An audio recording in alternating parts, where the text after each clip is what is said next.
last time we were working on the export and import functionality. We were able to do the export really quickly, in fact, by just using share.share from React Native and then passing a random string, in this case our history. I'm not 100% sure whether there's actually a limit on the size of that, like, I don't know, maybe 1 MB or 1 GB.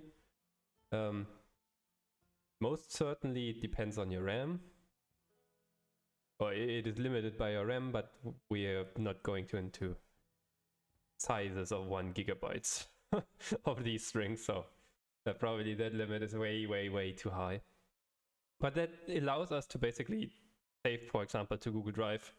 And if you click on Google Drive, if you're logged in at least, you will see kind of a new file wizard where you can just give it a name, then select in which folder you want to save this content here, and then you have your export. Otherwise, other than that, you can just copy it to your clipboard. And what we were working on was importing the history from the clipboard. And here comes the fun part.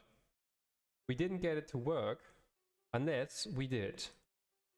Because the one thing that I missed is, well, you have to actually set the selected time span. It's fun. Because if you do that and you click on lifetime, you just see the correct data. So for example, goals here is at 9. If I just change this import data, let's make goals into a 10. So this one is gold, so just know that. Perfect. And since the clipboard is shared between my phone or my emulator as well as my regular computer, and just click import, now we should see 10 for the very first entry. We do. So it did work. All that was missing was me setting it from 7 days to lifetime, because we did change the day to 1999, which was of course not within the first 3 time spans here, in fact. Yeah, that was kind of silly. But that means it just works. Wait, was it a clever idea to delete that? Probably not. So what we can do is we can just copy it again to our clipboard. Then we do paste. There we go, back again. All right. So now that we have that, and this time it's actually worked. And now we know it's working. I don't want you. I don't want you. So we can now commit. And then that feature is actually kind of done-ish, except for error handling. This is working. Don't need to console log anymore. Don't need to console log anymore, I said. I think we can... Well, we do have to do the error handling in a bit. We have the error handling in a bit. Here I just switched out the paragraph, I think, so I can do that in a second commit. For now we have feed, settings, import history from clip webasser. Then we have here a very small, not even sure whether that's a refactor. Although it using, so what's the difference that I've made here? I'm now using paragraph instead of text. Both come from React Native paper, so there's no difference in terms of theming. The only difference, I don't know what's the, so I just call it a refactor. Settings and stats, use paragraph.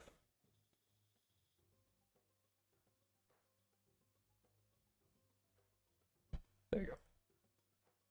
All right. And this is just the initial route so that I don't have to. If I reload this app, I would usually land in this page, but I want to, because I'm lazy. For development, I just want to land right here, as you might imagine. Bum, bum, bum. Now, we probably, let's do this one first. The dialog for import, to avoid accidentally pressing the button. Would kind of suck. Let's put in a dialog. So import history confirmation.txt. We already have some confirmation dialogs. That's why I specifically used this naming. We already have archive, we already have reset dailies. Let's take that one. We just copy paste it, call it import history confirmation dialog. And these are, so this is now the third time I think that we write this component. That means we might actually want to factor it because it's actually completely the same code. Each time. This one slightly different.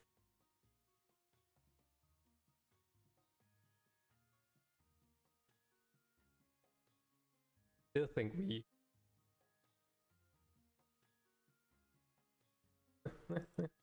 no. Let's do it one more time.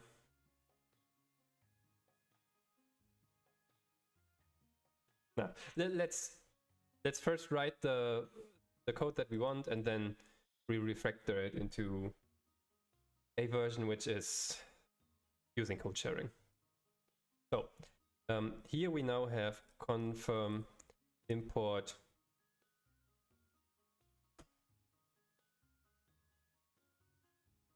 then we say something like warning. This will override your current history. Do you really want to continue? Or history from the clipboard.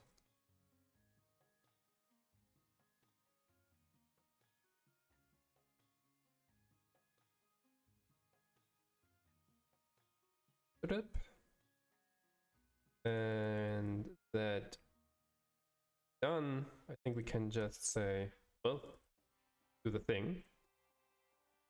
Do that thing. Then we need to give it a couple of properties. We have to handle whether it's visible. We have to handle what happens if you actually click yes. What happens if you click cancel. So let's do that. I think we have a snippet here. So information visible. So confirmation shown. I like to call this show confirmation. State is false at the very beginning. And then we have visible equal confirmation shown. We have on cancel, we want to show confirmation false. And on confirm, we do handle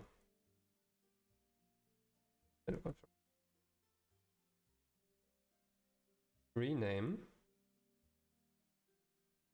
Oh, so it's a second function. And confirm. And all of this fun stuff actually now goes into this function here. And the handle press is not handle press, in fact.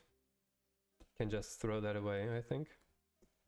And write a little, well, show the confirmation on the button. On confirm, handle confirm, and at the very end, I think we still need to say something. Those.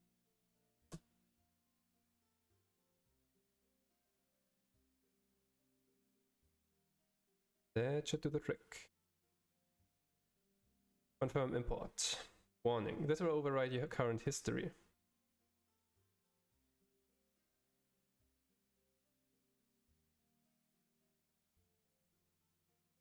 This will over your current history. I think we have that. We have a kind of warning sign. Some place. We have a warning banner apparently.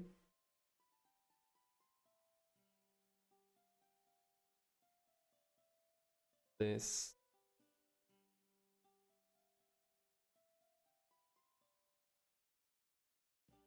Might be able to use that, right? Ah, no. But if we do that,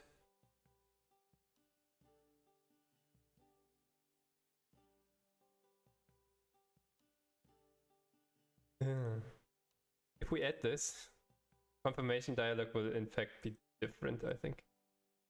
Will it?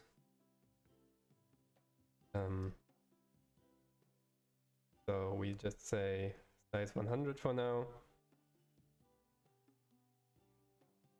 And we can use theme.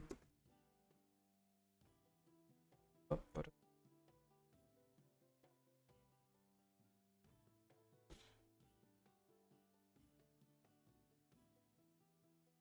that's it.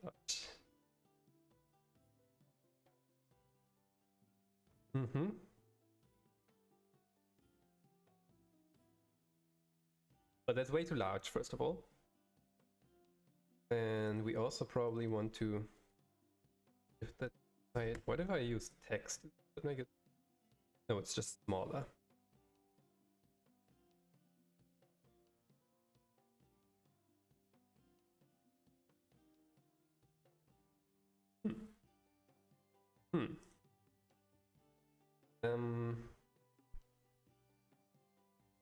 Do we have to style this and say something like, well, should be text direction.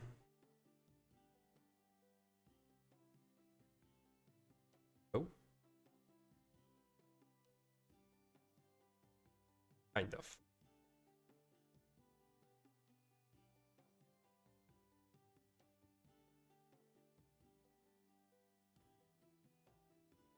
Kind of.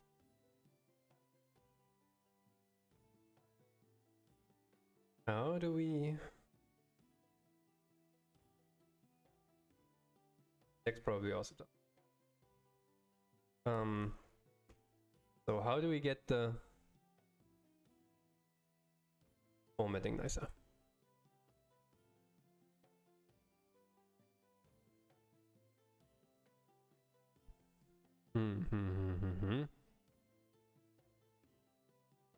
Think for a second. The problem is that the box is apparently too large, or that wrap is on. Yeah, wrap is enabled. See that because it does wrap the text. Look at the inspector here.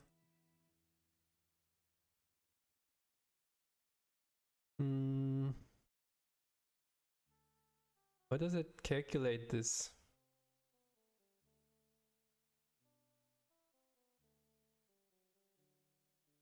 Size of this? I mean, what we can do, maybe, not 100% sure though, can do something like that. make the size ever so slightly smaller, like 24 maybe. This will definitely... Is that the trick? Does that do the trick?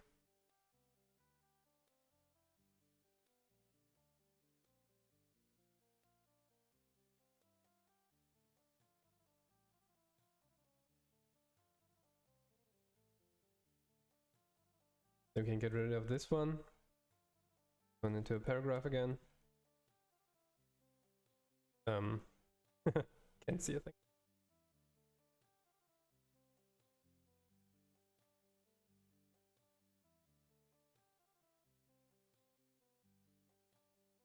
Import.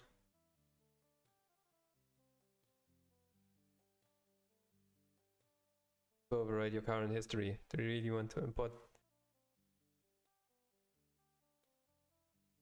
Will permanently override your current.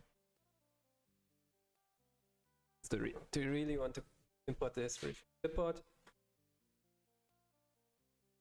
That works, right? I guess.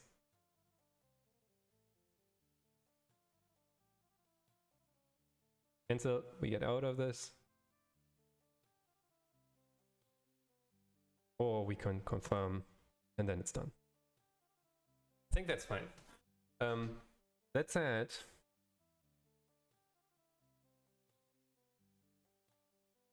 this component now looks slightly different from what we had earlier.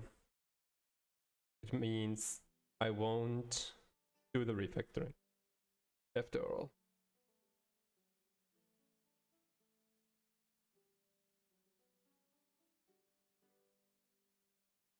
We can do the following though. Let's take that one. We extract into warning icon. We need to return, of course. Then we give it a color. This is the functional component. Leave some properties. The color. Wait, why would we do that?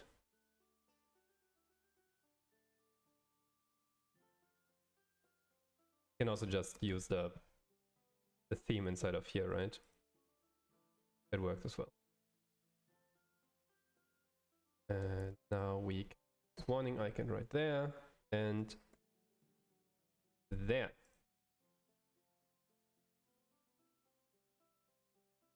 Yep, it worketh.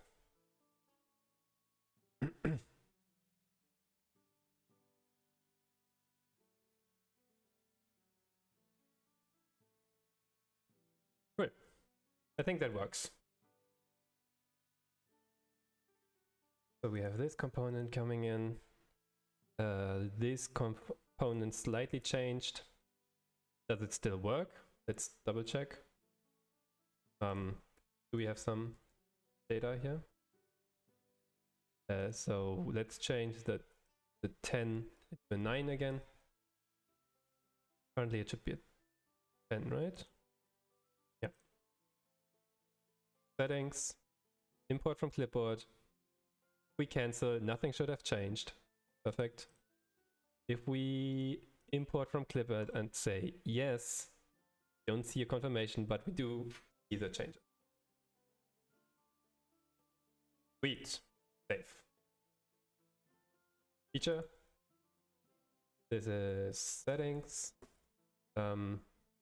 Confirmation dialog for before for importing.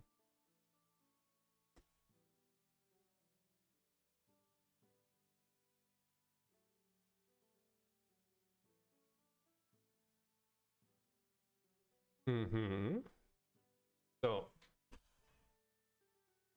now for the confirmation. Version A.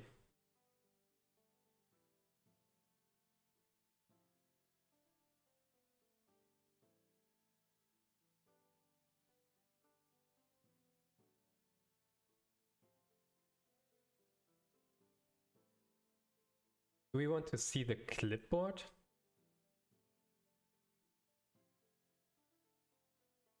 Maybe. That would be useful, wouldn't it? If we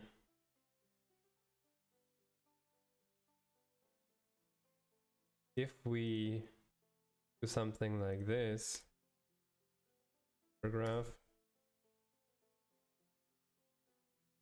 const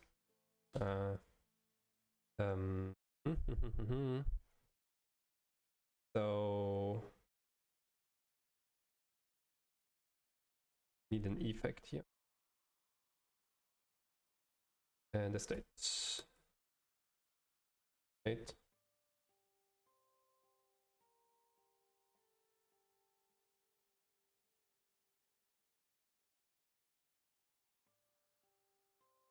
State or this does. So if I wanted to show the current contents of the clipboard, can I do the following? No, that doesn't work, right? That clipboard text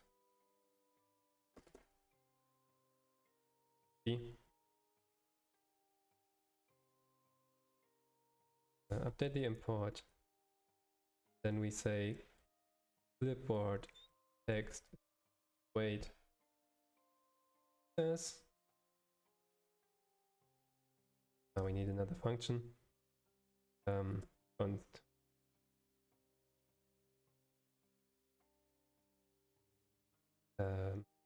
clipboard must be an async function.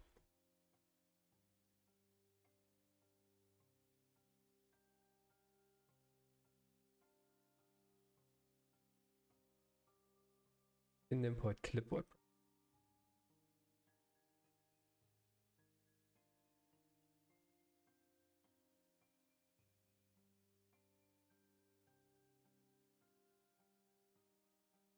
So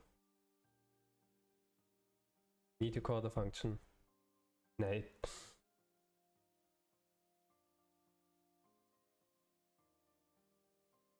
think this is wrong. This will trigger. This will. I think we should be using use text here. Why is that the case? So when we render this first, it calls the use effect, which then calls this async function, which sets this variable. But then the variable is gone, huh? I think this will not do anything useful. I think this won't do anything useful.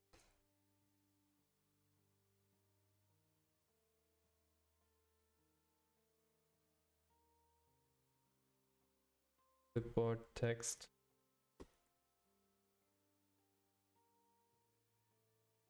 Oh, why does it do that? We still have the select direction. It's of course wrong.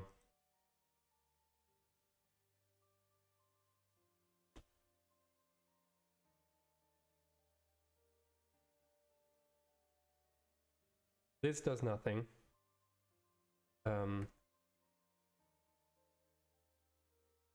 Your state, clipboard text, empty string at first. What your state, and then we instead do this. Const text.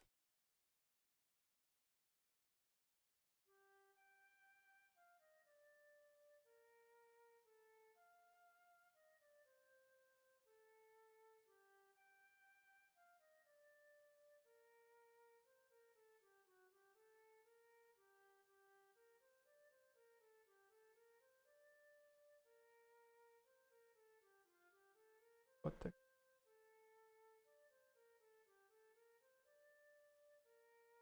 Oh, there we go. Now if I copy something else, It does not change. Wait. This one. That's what I want.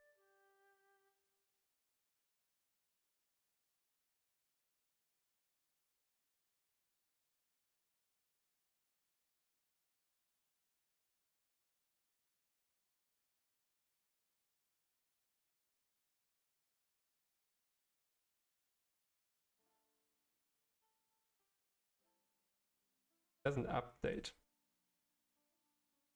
If I export the history, I want to see this here. Mm.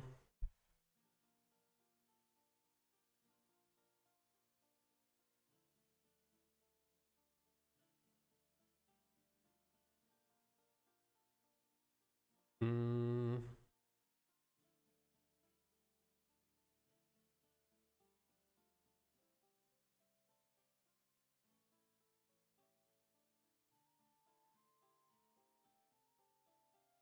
Yes, we can scrap that part. Probably. It still works just.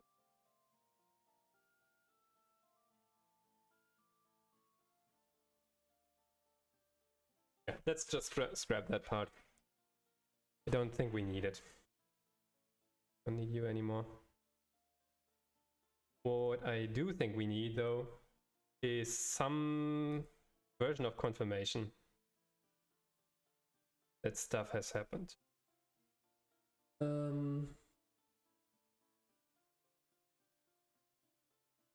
Hard. Snack bar, because it's global.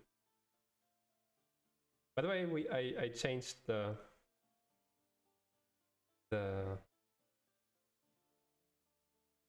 background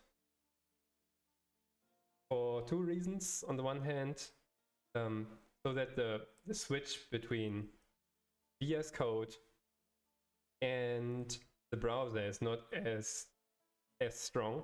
Because for you guys, I think, and also for me, the switching between screens was like dark, bright, dark, bright. Oh my god, dark, again bright. My eyes. And this should kind of smooth it out ever so slightly. And also this, it's still very, very bright, but I hope that's at least better than before. And we have tea now, yay! That doesn't seem proper for our theme. One more thing that I need to add to the alert. Oh, welcome. Oh, a raid. Hello, everybody. Let me just copy over the thing. This is the thing. Because we do have a little ever so slight bug. I'm not sure. Sometimes all of you guys are still stuck. Talking Beku joined our tea time. In the advertisement. Hello, Talking Beku. Good to see you. How was the stream? Thank you for the raid. Thank you very much. What were you guys up to? Shout out to you. Android development. Ah, nice. Very cool. Radio? So you're developing a radio or something? That direction? Just from the, judging from the description. Yes. Very cool. We are currently developing also an Android app, but on React Native. That was nice. I was trying to learn how maps my Android application. Oh, Google Maps version. Cool. Very nice. Probably very, very useful. A lot of apps can benefit from. Very nice. And did it work in the end? So, sometimes I mean, the journey is, or the important part is the learning journey, right? But it's always nice if at the end it actually worked. Yesterday, we kind of, so we're developing an app where every day you answer these kind of questions. For example, did I do my best to set clear goals? And then you give it a number like between 1 and 10. For example, I pretty much did. I give it an 8, so that you can review your day and gradually improve. And we got a couple of questions here. All of that comes from a leadership coach, Marshall Goldsmith. Shout out to him. Not my idea. And so this makes it possible to concentrate on actually answering the questions, like did I do my best to make progress towards my goals, and really do the review instead of concentrating on the process that you have to follow to do so. And we also include a kind of history, and our newest feature, you can also customize the questions that you have. So I could not have goals questions, but instead a greenery question. Did I do my best to decorate my room in green colors, and so on. And yesterday we were working on an export-import functionality. The export was maybe the simplest that I've ever wrote after I finally got the right idea. We just used the share function. And then you can copy it to clipboard. You can also save it to, for example, Google Drive. And Google Drive gives you apparently a file wizard that you can just use, and then you have a file inside of your Google Drive. You can choose which location it is, and that's really the simplest that I can do by far. Whoops, what did I do? Thank you. I don't want to open a file. Not necessary. So here's the complete code for the export history. Handle press, share.share, give me the history. that's as simple as it can get, and it still looks nice-ish. Of course, maybe a file download would be nicer, but I was fiddling around with the storage access framework from React Native. Man, not trivial. At least the because of all the permissions, mostly. Handling those permissions, or maybe it is because I'm using an emulator, and on top of the emulator there's another layer of emulation. But the storage access framework from Android, with that I wasn't able to actually put the file into a proper place. But this is much simpler. I mean, look at it. It's one line. So, and if we do that, if we copy that, we can also now import it. Yesterday I was silly enough to not make that work, because if I do that, well, I normally land in this view, and I was like, what? Why is there nothing? Everything seems to work, and the stupid mistake that I was today morning, I was looking at it again. I was like, wait, within the selected time span, it was working all the time. 30 minutes wasted.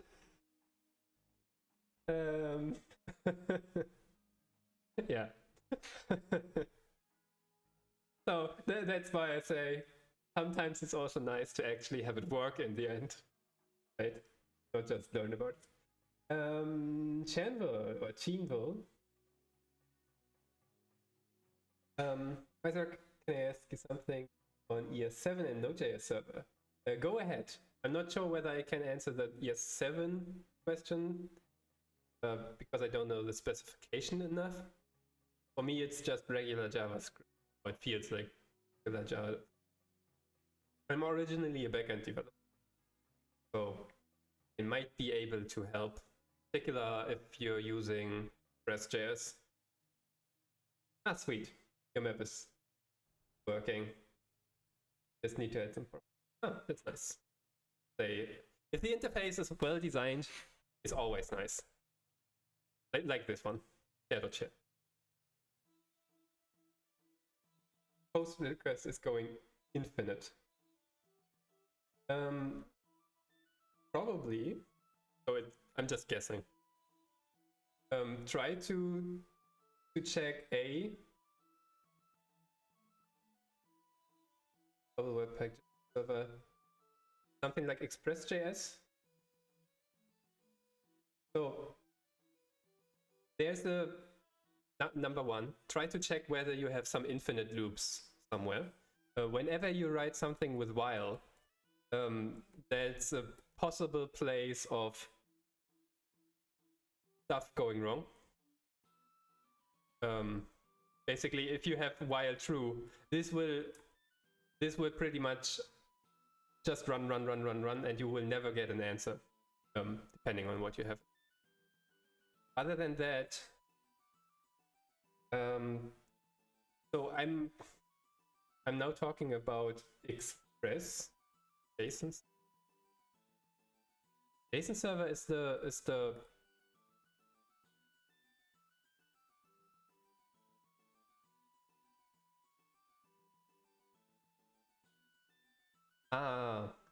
that one where you can you put in a db.json file inside of your Git repository and it just works. Was that it?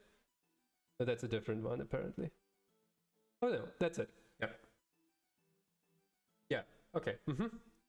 And that one is going infinite. And they're automatically saved. Oh no. Yeah. So I know this one from, because you can also use it with GitHub. There's actually or there was maybe my JSON server. Yeah, that's the one that I'm thinking about. And then you have your complete API, which is posted on GitHub with just this file here. Right? Yeah. So we can maybe.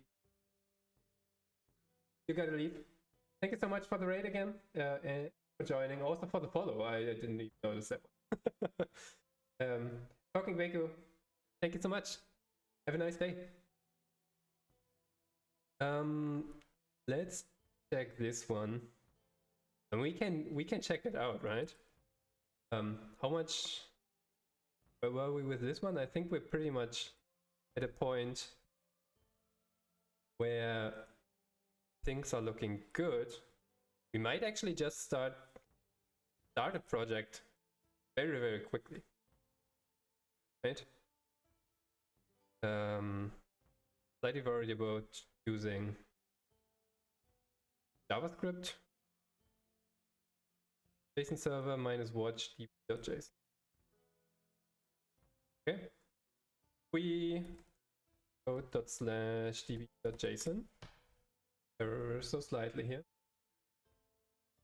Problem on the server side. It might be, or maybe one thing that is very common when you're doing a post request, something like http://localhost 3000 maybe /tees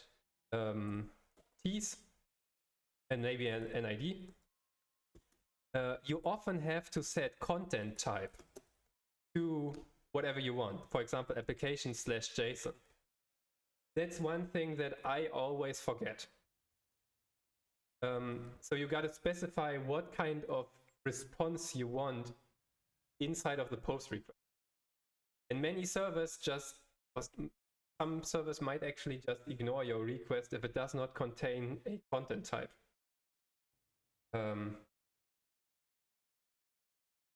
That might be something.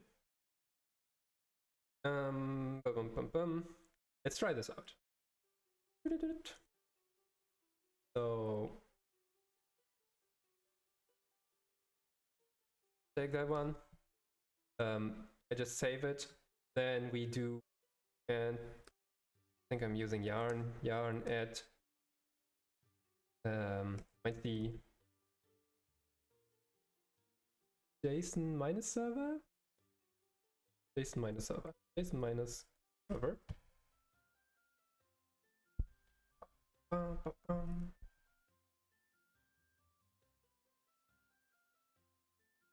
So we have that one, and now we can run. So they install it globally here.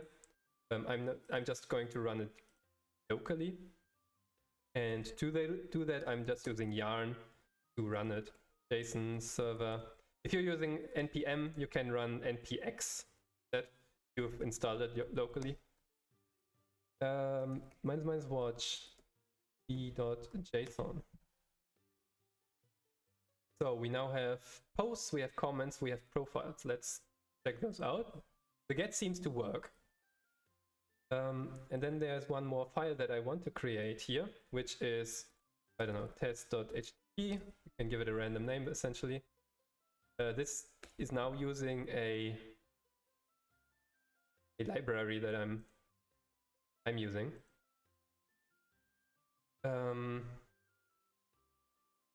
Sorry, a VS Code plugin that I'm using. So get http :/localhost 3000/posts, for example. If I run this, I see the answer right here. That seems to be cool. And now we might be able to do something like this. So basically, what are you using for writing your? So let's check this first one. I'm doing a get request, so HTTP method get to this URL. That's all. It's basically the same that happens if you put it inside of your browser. It does look easy, and that's why I'm using it. If you're using VS Code, this is the library that I'm using.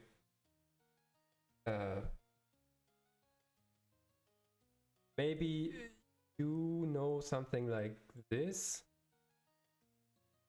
Generate code snippet, fetch, JavaScript, fetch. Does yours look like this, maybe?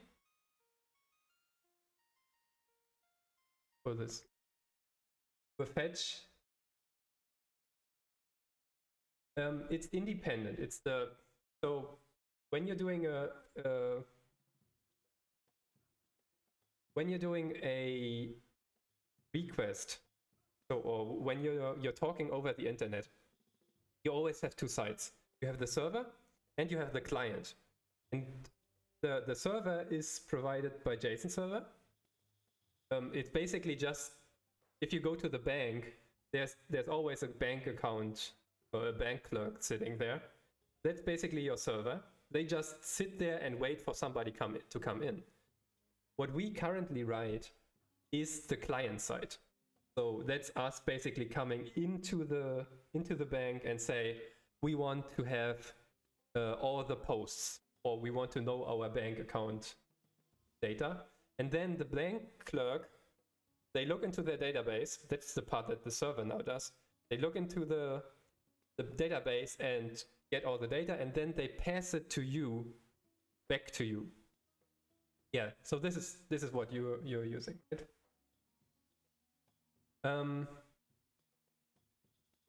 So you have here the method get, and you have here the URL, and then some useless stuff. And then you're basically parsing, or you take the answer that you get and put it into a format that you can actually work with this fun stuff. this basically this plugin, it helps you to make that simpler. You have this get here also, and you also have the URL. That's the important part inside of all of this fun stuff here.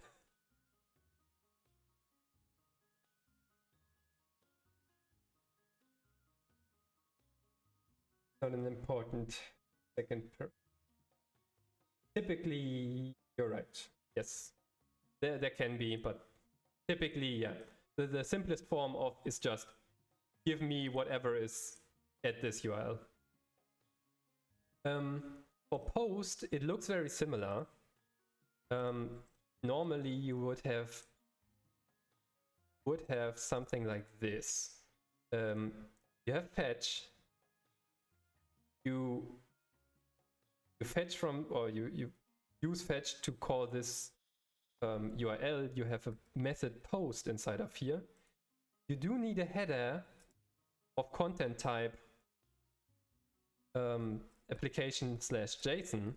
That's, I think, the maybe the part that is missing.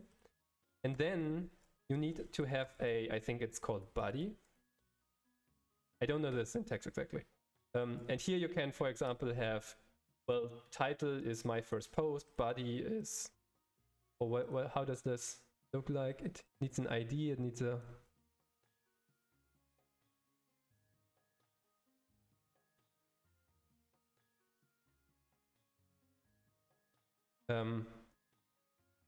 either maybe like this, maybe without the ID.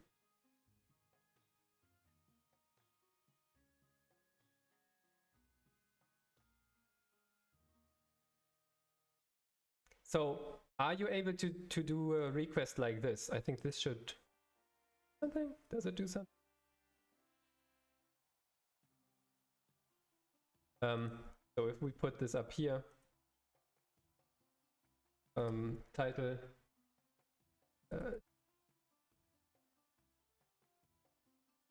request, author,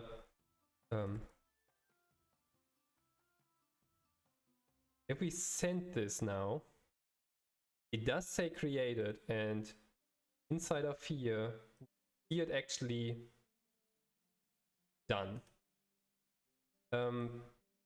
Now this here can actually put inside of our browser as well.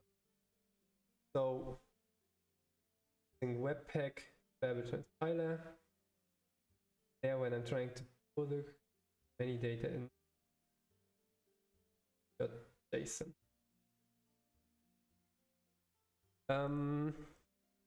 Are you doing something like this maybe? Const body is equal to get body.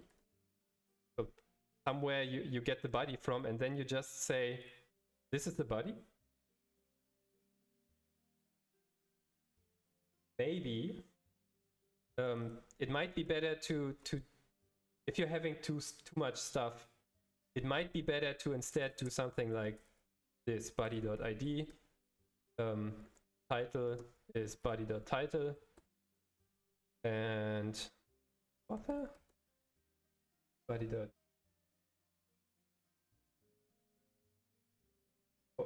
Import the request class from another JS file.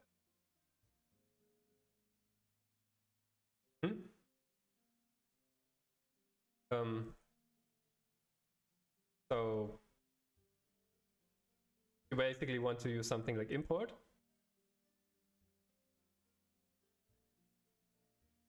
Let me read the original question.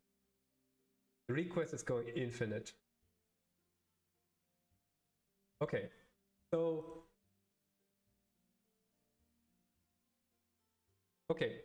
let's try to figure out a way for you to debug. Maybe that's more helpful than actually finding the concrete solution. The first thing that I would consider is, does your request actually reach the backend? And one way to check that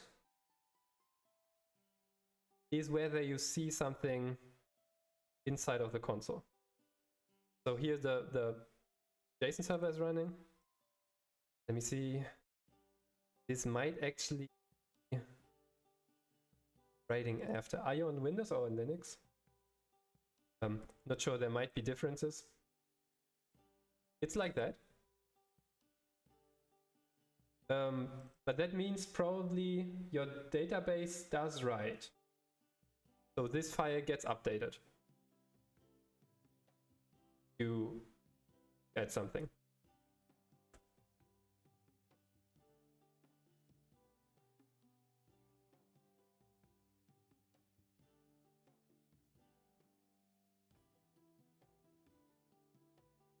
So what I'm trying to do is find a way to pin down the problem so much, and that's a basic strategy.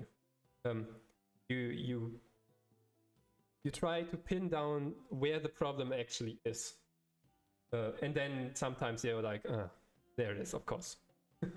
From here to there it's working, you know, from here to there it's working, so the problem must be somewhere in between, for example. And if you see this and the database actually gets updated, then you know the problem is probably not on the backend side. Problem is when you get the answer back, or in that case you would get the answer back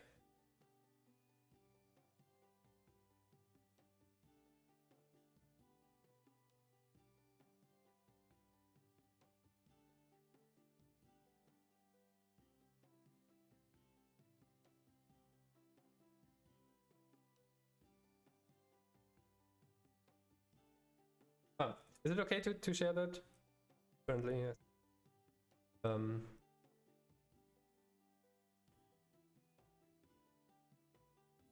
So you do a post using request, okay?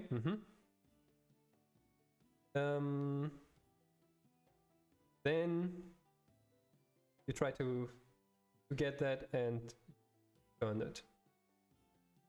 So here's my first guess. There might be something like a comma necessary here, where you can then set the header to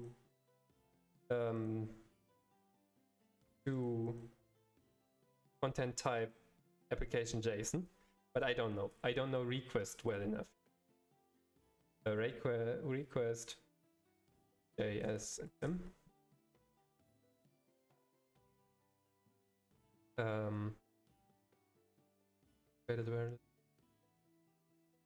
So post.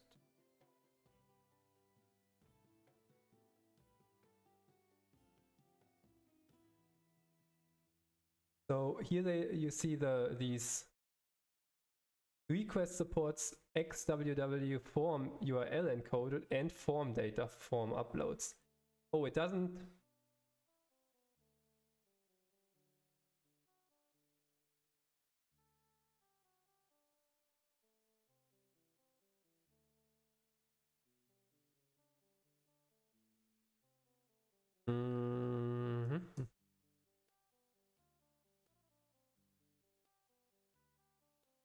Have you it's your class. Okay, my bad. You might want to use a library for that.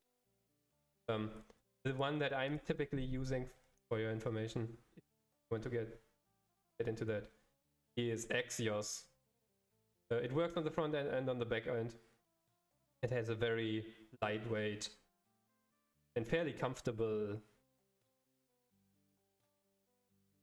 functionality. Yeah, it looks pretty much like this, almost like fetch. If you do a post, you're doing something like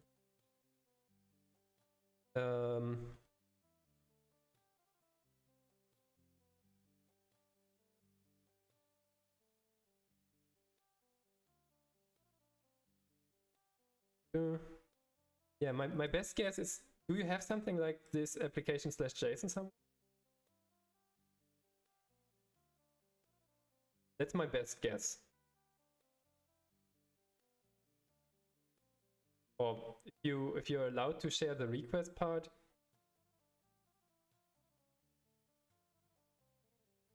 Ah,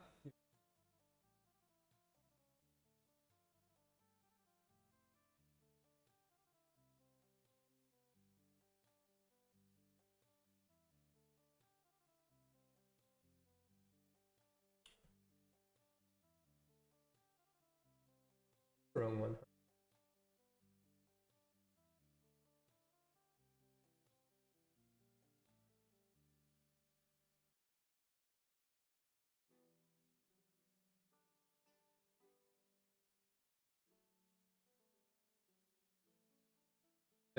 Was that the right file?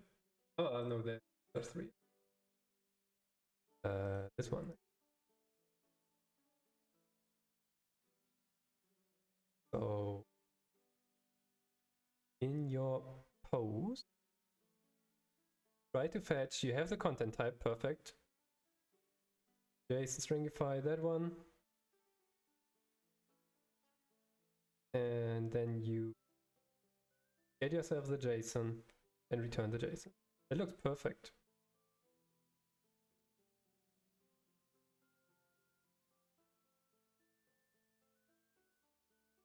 It looks perfect. Not sure what. So this is, say that that's going infinite.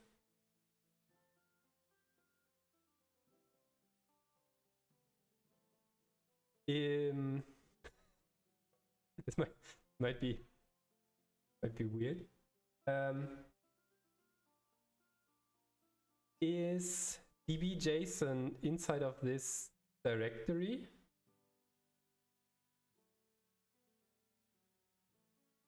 What could be this? You have two watchdogs. One watchdog for the server, which looks at all your files, including db.json, and then restarts your server or your client. So it restarts this application, which means it immediately sends a request, maybe.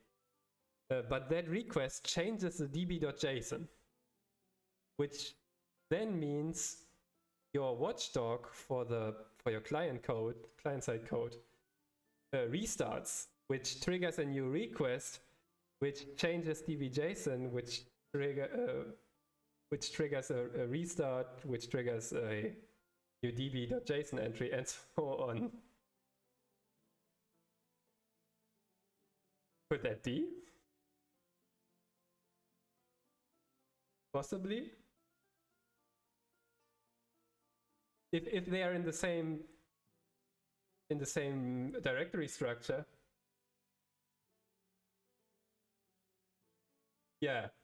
Try to move db.json or however you called it, employee.json maybe.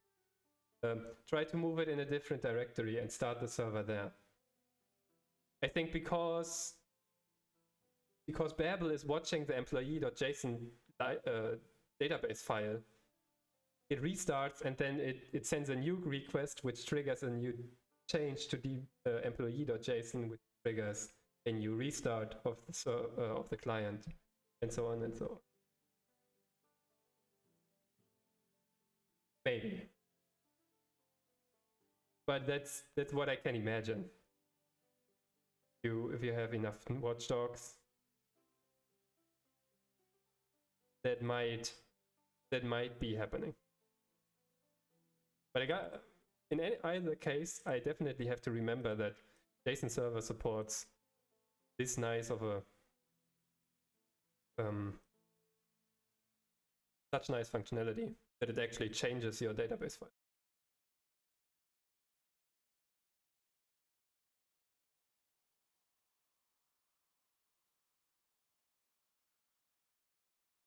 Yeah, I cannot tell.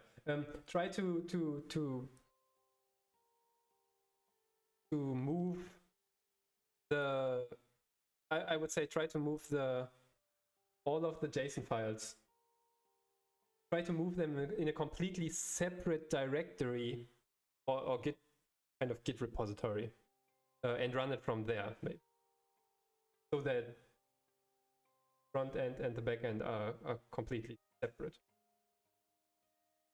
If that, there are a lot of settings on Webpack and Babel and stuff, so I cannot identify now whether that's the problem. The easiest is to just try it. You're welcome. It was very interesting, definitely.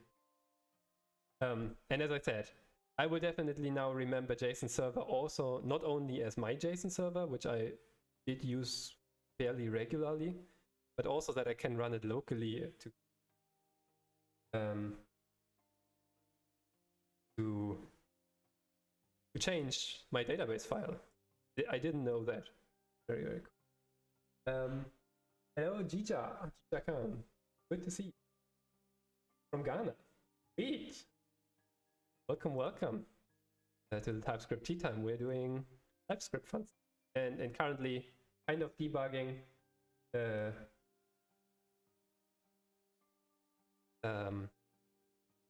infinite loop that he was experiencing. So thank you so much for the question, Chi. Very interesting. Let's get back to where we were, I think. Our daily questions. Are we done? Cannot connect. We can now export and import. Let me follow this that we now have and just throw away everything. Bye. And then settings again. Import warning. This would permanently override your current history. Do you really want to import the history from clipboard? And now I want kind of error handling, the fun stuff that's never fun. For that, so typically what you have, version A, we could use just another import, which doesn't seem too terrible, to be honest. We could use an alert, or we could use a snack bar. Snack bar is probably definitely the most sophisticated, because we can reuse it for other components now inside of our app. The problem that I have with that approach is that it's not trivial. We have to host the snack bar. So what is the snack bar? Well, it's this little banner that you sometimes get inside of your application, particularly on Android, as far as I know. So if you have that, the problem is it needs to be global. We have to add it to the top level, in fact, which is annoying. Because if it's on the top level, we also have to pass the data that we want to display to it. And that's not trivial, unfortunately.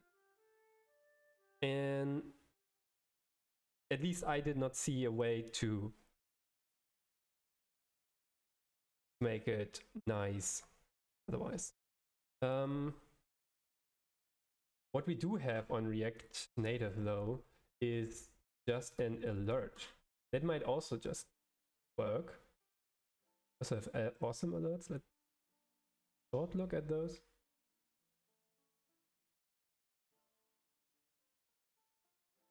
No, it's not. Absolutely not. Absolutely. Why are you guys calling me sir? There's no need to call me sir. But I appreciate your politeness. There is nothing wrong with using use state boolean false. It's identical. As you can see, TypeScript actually it notices if you write boolean inside a boolean inside of here, it notices that, well, it's a boolean. So you can leave it out if you don't want to write it.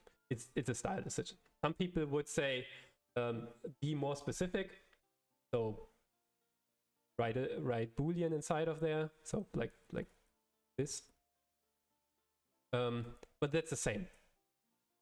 Definitely a on the JSON, on the JavaScript, on the runtime level, but in fact also on the TypeScript level, because as you can see here, the type is inferred. What can happen that if you have a bad day and you're kind of careless and you all suddenly do this, you don't have it written, all of a sudden this becomes string, which cannot happen if you write boolean here, because now you get an error.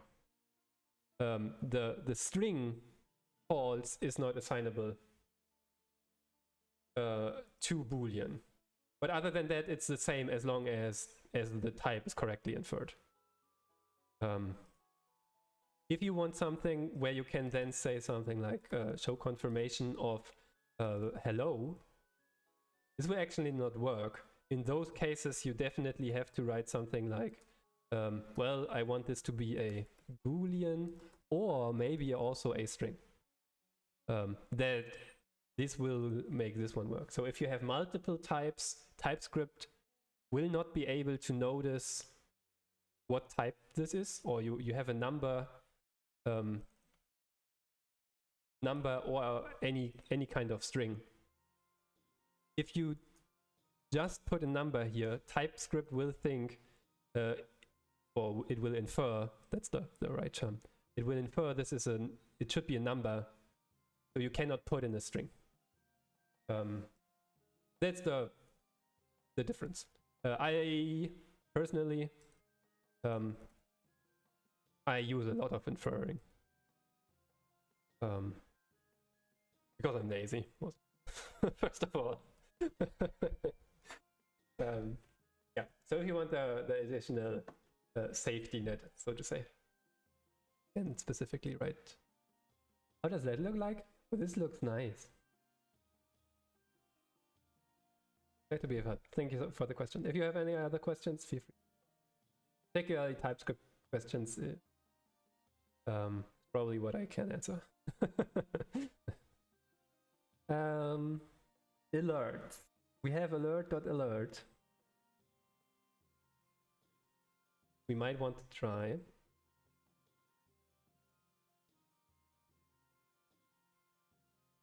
Alert.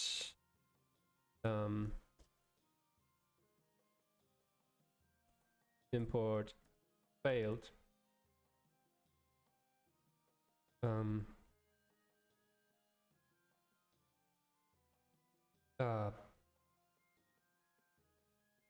Your clipboard contents could not be parsed.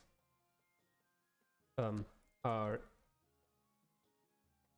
malformed. Please try again with a. Please fix the. Please fix it. Fix the. Are malformed and could not parsed. Your current history has not. And then a list of actions. We just say, okay, or not okay. I think we can just get rid of these, maybe even. We need those. Let's see. So now if I just take any content here, and the clipboard is shared between the emulator and my regular computer. So if I say import history, yes, nothing happened. Why not? Selimi also removed the invalid.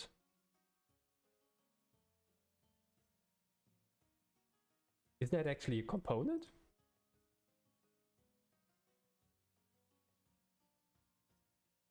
Oh, it's not. I think it's fine. Do I have... Oh! Ah! Server's not running. Ha! Ha! Ha! Ha! Server needs to run, of course. Otherwise, the changes won't get propagated. The Metro bundler.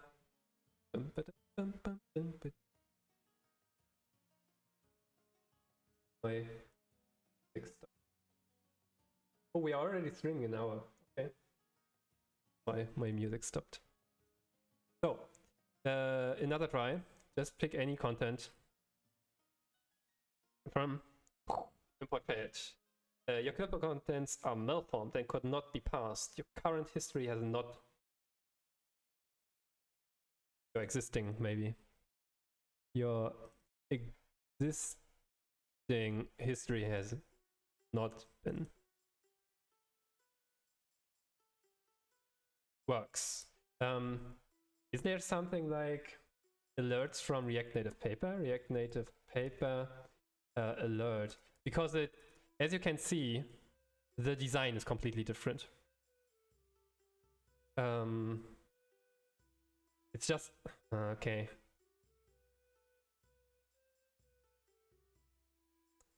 Yeah. So what they prescribe is use a dialog instead.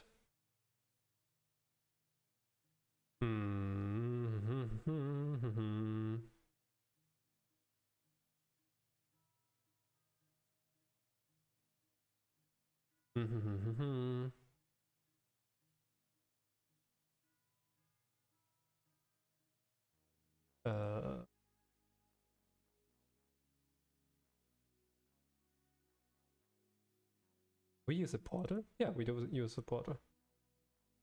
Oh!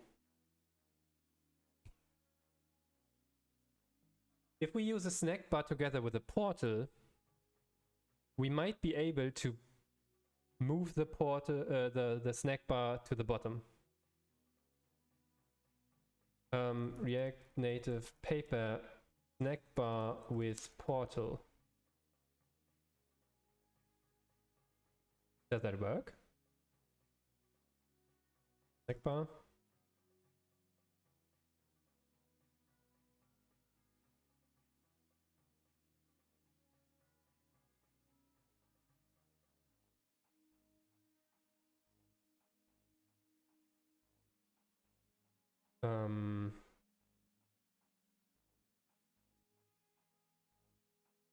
We might be able to do this. So if we use a portal and we put in a snack bar inside of there,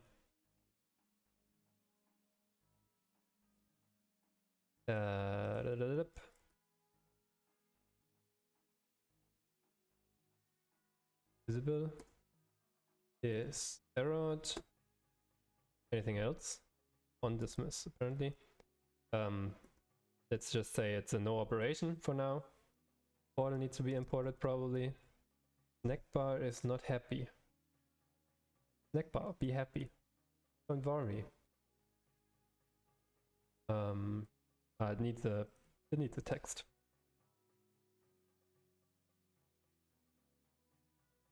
Failed. Okay. But errors as a snack bar might not be what we want, in fact. But let's try it anyway. Nice. So we need to put that into a portal, and then the snack bars are awesome. Even if they are... Are they... Oh, they are even above that one now.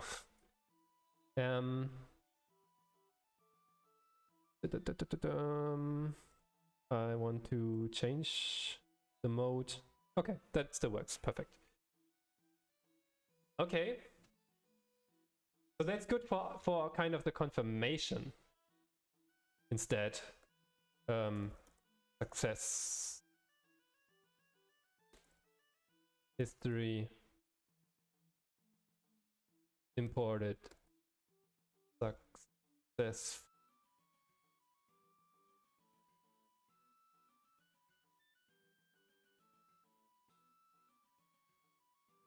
Right. Kind of changes what we are going to do, for now at least. So error becomes success. This is that success. Default is false. Visible success. Set success on dismiss. False. Something is wrong with my parentheses. There we go. I also need to change my music. Good. So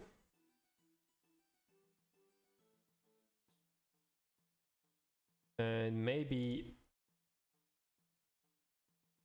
snack bar wrapped in portal to display absolutely position. Done. So if we have a proper import like that one, now I say confirm, nothing happens, but we don't set it. Forgot about that one. So set history, set success true. Do it again. Invalid. That's why. Why are you invalid? Ah, there we go. Sweet.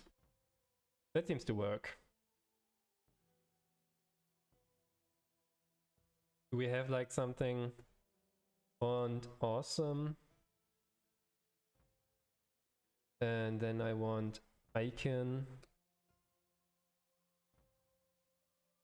Is it not icon or menu or where's my warning? Done again? Yeah, name. Okay. Name equals info? Info circle. Maybe info circle.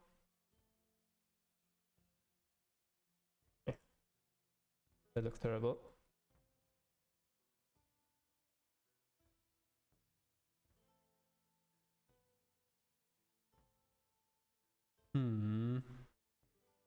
That looks terrible. Info circle size. And I also want to use this theme here. On theme, use theme. Oh, I think I imported the wrong one. Oh. And then we give it also a color, which is theme.colors.accent. Size, I don't know, 20. That did not work. It did not work because my clipboard does not include the correct one.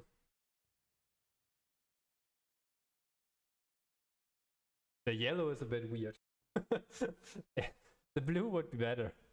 So instead of using that one, use the primary color. Yeah.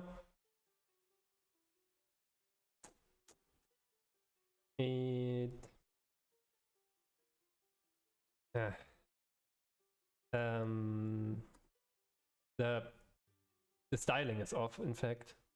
Maybe you've seen that.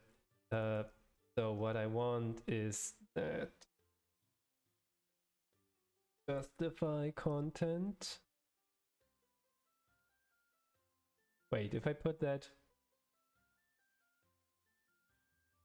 flex row, flex direction row, because in contrary to web development, your way of flex direction is in this direction. It's horizontally by default on Android, or at least on React Native. So we have to reset the flex direction so that it becomes like this, and then we say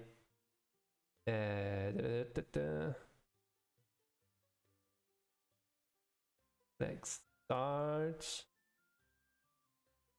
Align items. Center.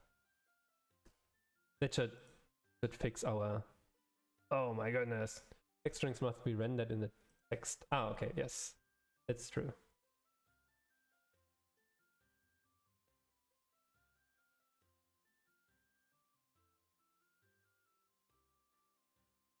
That make a difference? Not much, at least. But that didn't work. Ah, because it's embedded again. Man.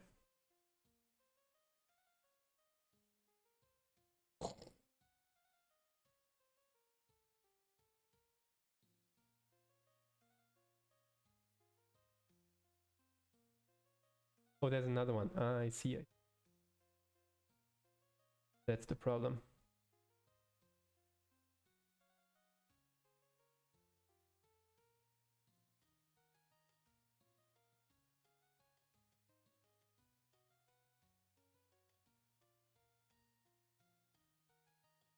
And instead of using the space, we can also do a style margin right 8.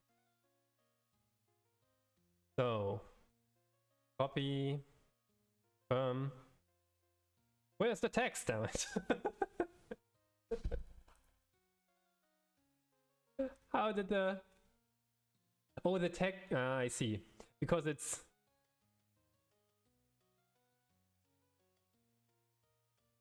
Because it's inside of a view now, we have to specifically specify the color, I think. Font color, theme dot colors dot, so the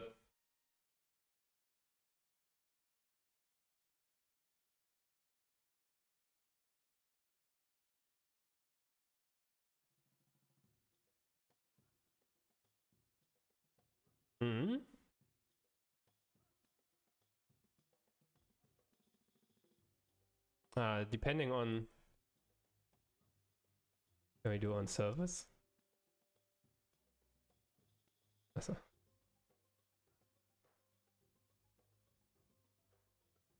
Oh no, it broke. It's still white.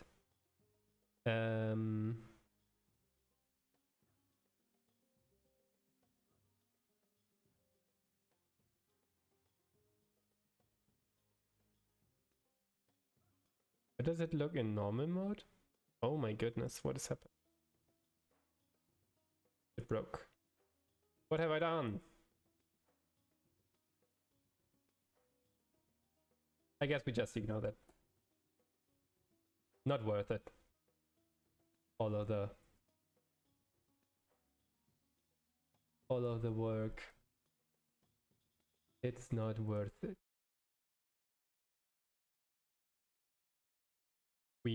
I do want the style though. Oh. Why did that error there? Try again. Things break.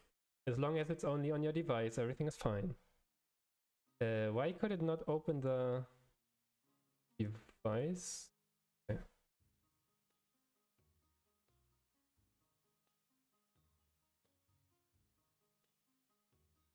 Yay! But the margin doesn't work. Why?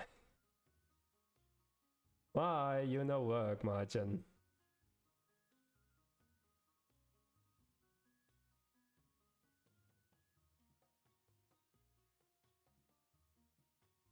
I cannot click on it. Damn it. Probably because it's in the portal.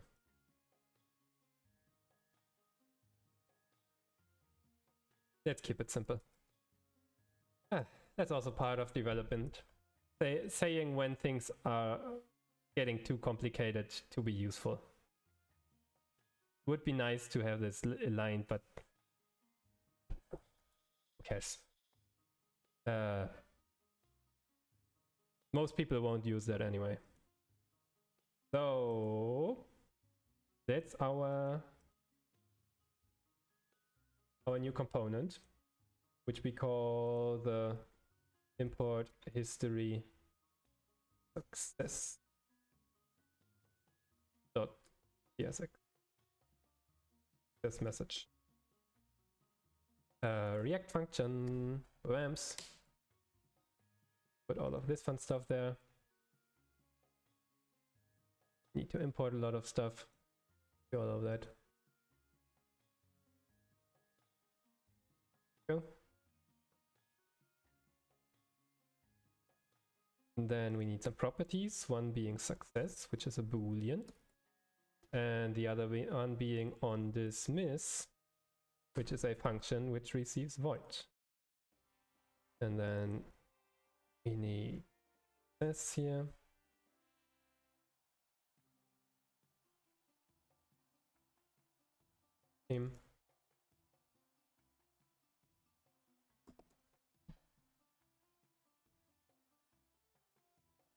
On dismiss. On dismiss. Go. Bams. And now we can replace all of this fun stuff with just the line import history success message.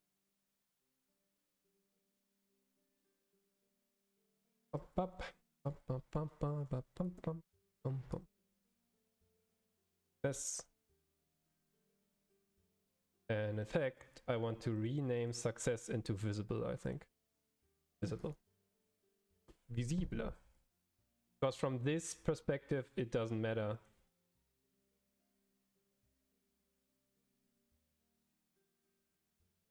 Or from the perspective of this component, it's just the visibility that gets toggled. From the perspective of up here, it is the success message that toggled. So the naming now makes slightly more sense, I would. So can remove this part. We still don't have error message, but now we have at least a success message. Yay! By the way, oh god, lots of high fives. We're doing fairly well. We are doing fairly well. That's why everything is burning now.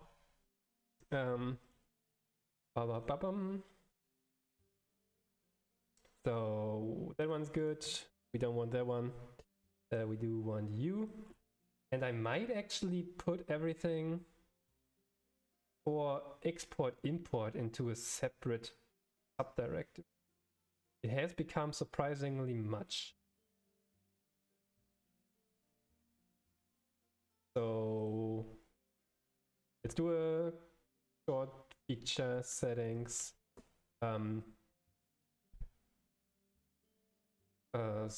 Success message on import. Then do a short refactoring which says import history. I want to put in the export as well. The export is so small, I suppose I don't need.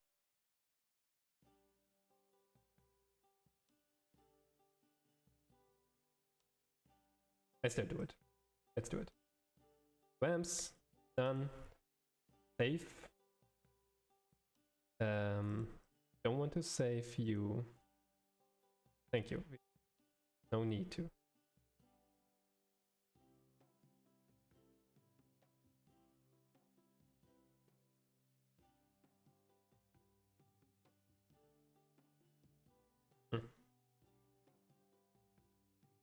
Why am I inside of?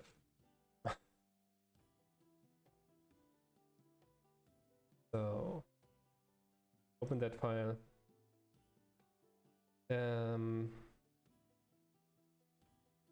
Let me save this file ever so slightly. a.readme.json. So now import validation needs to be moved. save all the other ones. Move also import validation test on a standalone, so everything is fine. Import history should be moved. Move. Save.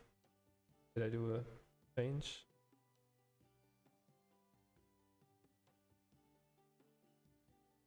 I hope that's fine. No, these imports are wrong.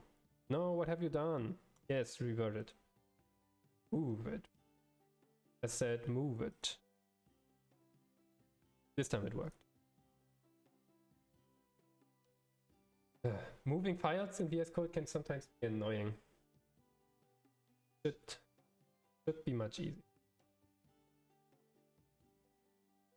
So now I also have to save all the files once they load, and then it works. So next one, you go over there, wait for it to identify all the changes, save it, and I have a save all files, I think. Save all, and I edited that to have it on Control-Shift-Alt-S. By default, you don't have that, so I would need to use always this one.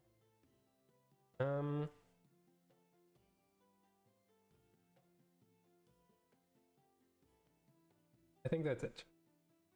Version, app bar switch,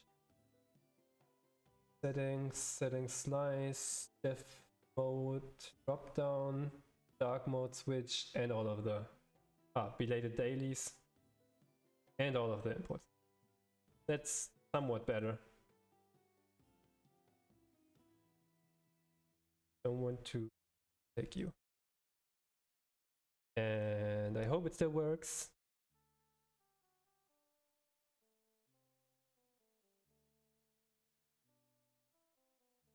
Looks good. Yeah, looking good. So that's a refactor. Settings, move, import history to subdirectory. Just a little refactor which helps us in the long run.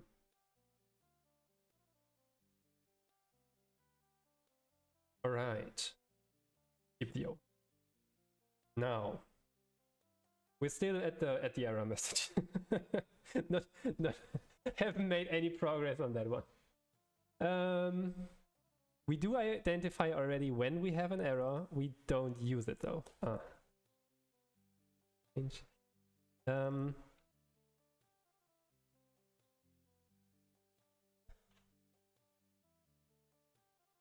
Just show another dialog.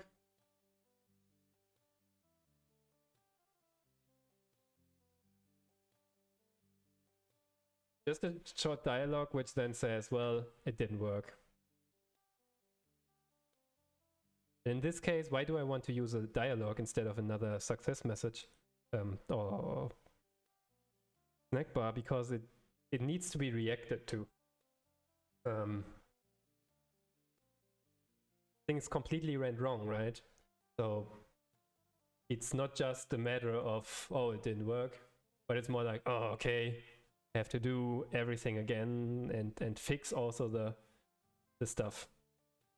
So that being the case, I think we do something like this. Error dialog. On success, on dismiss, we say that errored false. Visible is errored. And then we define this component here. TS. React. I think it's just another dialog, so I suppose we take that one and we rename it error dialog.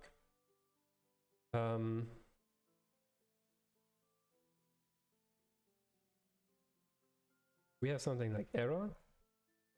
No. What do we have? Error. No. X thing. Let's try to find the right icon. And awesome error icon. Exclamation triangle.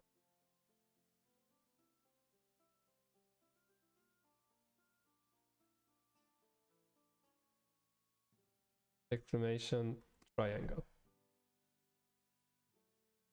That's something different from warning. By the way, warning. Not found. Isn't that the same? Like, seriously? So I guess we just leave it with warning. Fine. Import failed. Yes, it is. Okay. Great. No idea why they have it in there twice, but I guess probably it makes sense for if you're looking for one word but not the other. In my case, I was looking for, as you have seen, I looked for something like error, but error is not a thing.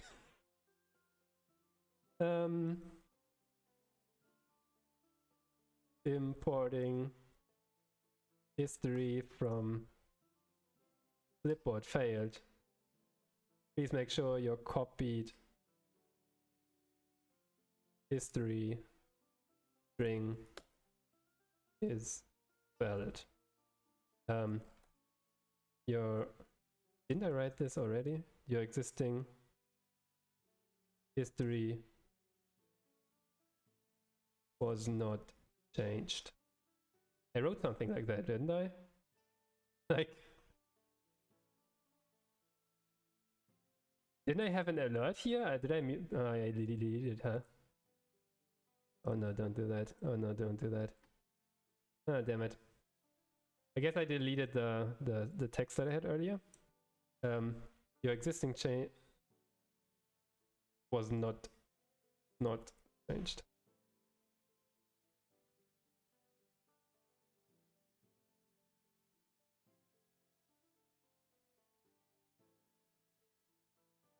Done. On confirm, on cancel. We don't have a confirm, we just have a kind of cancel. And it's more like an okay. Miss.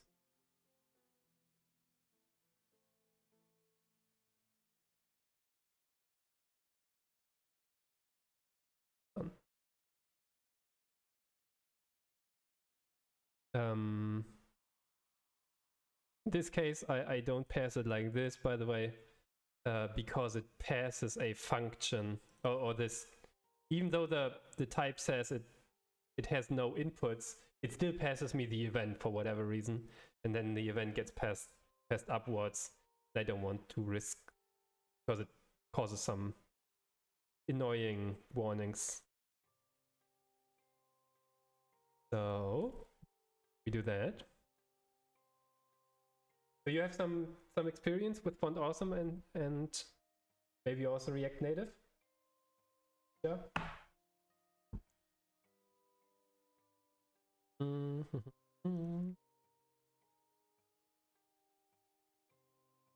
So my import history, there is top level component.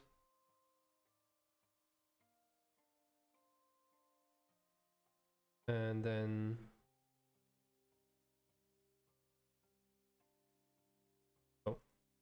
import history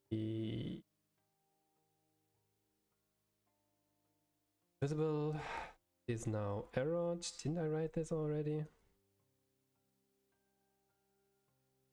On dismiss.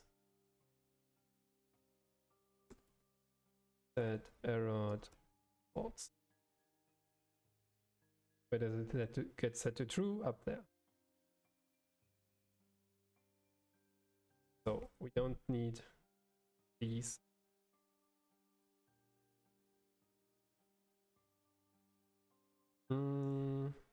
So now if I copy just the random string, this should fail. Import failed. Importing history from clipboard failed. Please make sure your copied history string is valid. Your existing history was not changed. Okay. Let's call it confirm. Yeah, let's call it confirm as well. Consistency.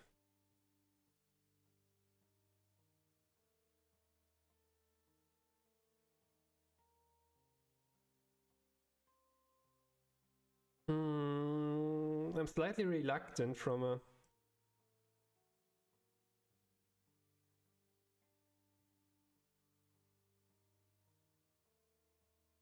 If we put this into accent mode,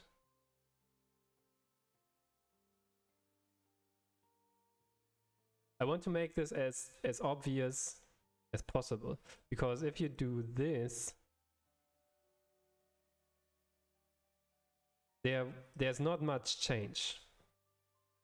And people might just say, oh, okay, everything is fine, and click twice without noticing that it's actually something different. So I think I make these into the accent color instead, which is in our case yellow, but it might change. The most important part being from this red, it turns into this. Actually, it should be vice versa, wouldn't it? Should it? No, not really. From a level of attention that you need, even though typically, oftentimes yellow means attention, red means error, we currently invert that because the level of attention that we do need is vice versa. If you have an error, well, nothing has changed. Of course, your import hasn't worked, but it's still not, it didn't break your app. On the other hand, if you make a mistake and accidentally import something which you don't want, then you really have a problem. So that's why I'm currently switching the colors, and I'm also slightly reluctant to just say confirm right here instead of a different one, even though so far we've used confirm all the time, because it looks like nothing has changed, or not much at least. The spacing is weird. I wonder why.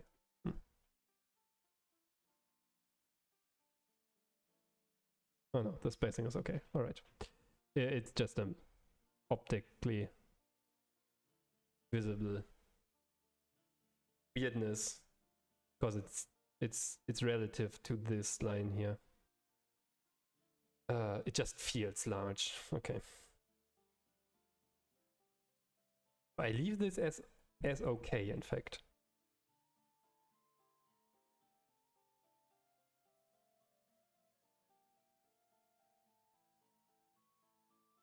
I'm perfectly happy, but it's at least safer than before. So we do not really say where the error is, which we could. We really wanted to. Currently we just return false and true if everything is fine. That's the fun stuff that we wrote yesterday, and in fact we did completely test this, and these tests were super useful. We made so many, or I made so many mistakes writing that code. silly mistake. But with that, I guess we're done. How many people will use this? Probably none. Besides me. So I'm happy with it.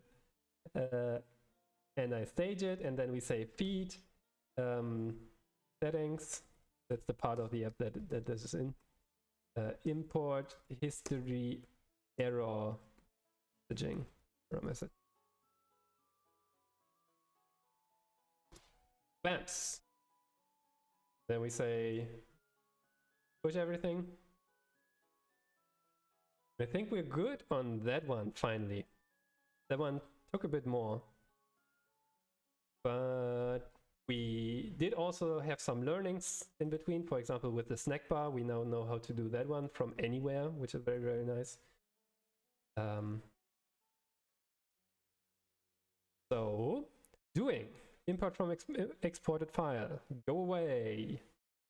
Next thing I want to do. Where did I have the video animate the model, or is that the default rendering? It's a default.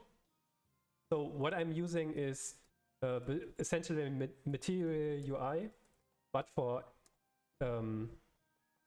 React Native. Or Material Design. Material UI would be your equivalent on the web. Even though I don't think this is actually from Google. Callstack is the company behind it. Not sure whether they are affiliated with Google. And they provide a dialogue functionality.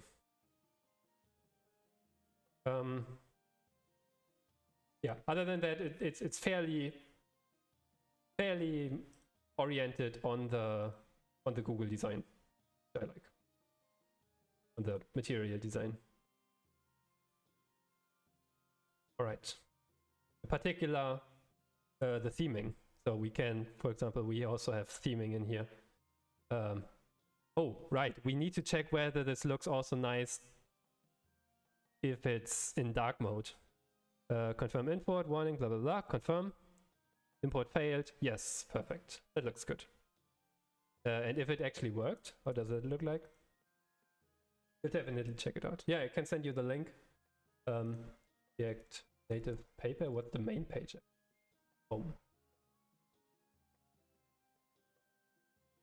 There's also one React Native paper.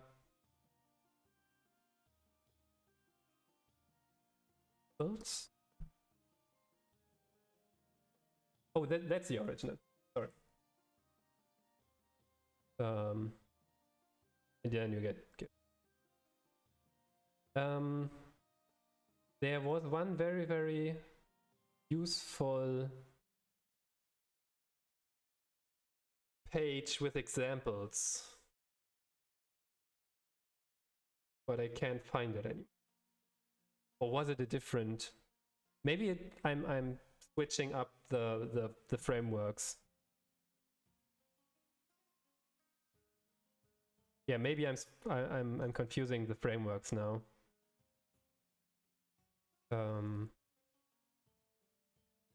Yeah, but everything is inside here. Theming, essentially you have a top level component that then injects the theme, and you can also use the theme inside of components using use theme from React Native paper. One thing that is maybe noteworthy, if you try to use it with React Native navigation, React Native navigation has its own theming. So what I'm doing is actually use the theme from React Native paper and overwrite the complete theme from React Native navigation. So that was one thing that I had to figure out, and that might be useful to know. But other than that, it's, yeah. So for example, this navigation here completely comes from React Native navigation, and if we don't use this, it will use the default, I think. How does that actually look like? I think I need to reload. That still looks nice, but if I go to dark mode, oops, that was the wrong one. Yeah, as you can see, already that looks completely different. Mr. Simpson, what happens when TypeScript rug pulls? What does rug pull mean? My English is not not well enough.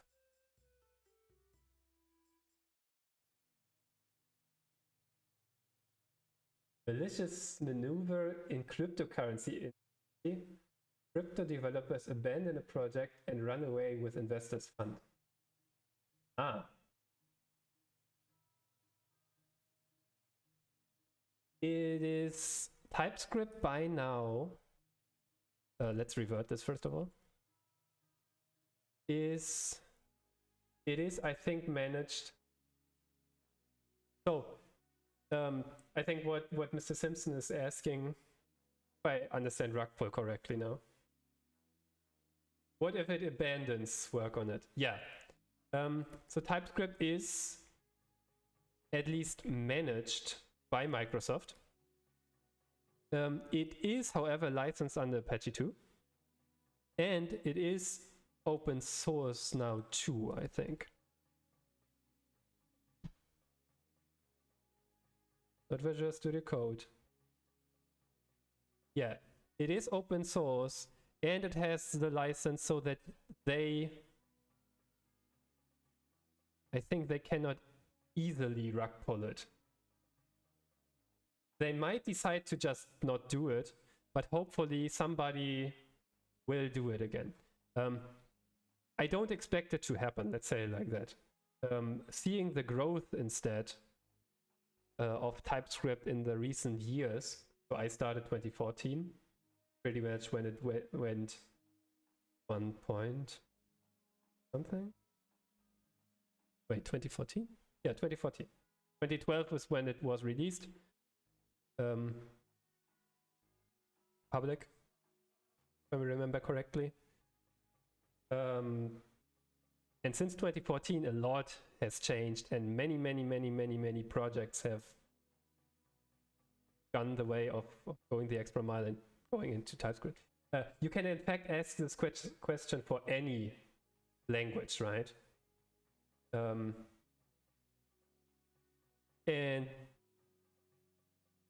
it's a very interesting question, by the way, first of all. By now, apparently 6.6 million projects or users are using it. So, and they have a lot of contributors. Of course, the main part, I think, still comes from the main people. Most important, Anders Heilsberg, the person behind C# also. Oh, he was also Delphi and Turbo Pascal designer. I didn't know that part. Interesting. But also the other new people. It's like, I think the complete team, is it even 10 people? The core team? I'm not 100% sure, but it's fairly small. And it might happen, but I also know that a lot of companies support TypeScript. Like Bloomberg, there are a couple of people from Bloomberg that are very good with TypeScript and also passed in some pull requests, which also got supported. I think, for example, the add override annotation from TypeScript. If I remember correctly, that is coming from a person who works with Bloomberg. So that you don't accidentally override a function that is defined by your parent, but might not be visible. No implicit overrides here. That's a thing, for example, that is just there by design of JavaScript, right? Prototype based stuff. And they added this functionality for their purposes. Maybe did they even write who added the PR? See the original change.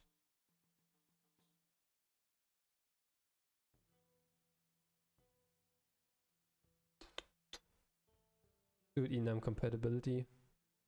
Comparability. the relation. If the link is. Yeah, it's an absolutely fascinating and important question for all companies, right? The underlying question is, does the technology that I choose support me long term, right? You don't want a solution that helps you for 5 minutes and then is completely outdated, most likely. Particularly not in a software project where it's about security for you and for your customers, where it's about developers which are very expensive and all of that fun stuff. So you really want a large community that can support the project, the language, and a stable core also. Very important question. Thank you, Mr. Simpson. Thank you also for joining. And also, thank you for the follow. Good to see you here. Mr. Simpson 00 joined our tea time. If you ask this kind of question, you probably also have your ideas, right? And I would be interested in knowing them as well. Where were we? I was messing around with breaking the navigation. The one thing that I wanted to add is the following. If I do my dailies at like 3 o'clock in the morning, so bug weekday wrong when after midnight. So let me demonstrate that date and time. Let's say it is now 12:35 a.m. or let's say 1 a.m. in the morning. If I go to the daily questions app, where did it go?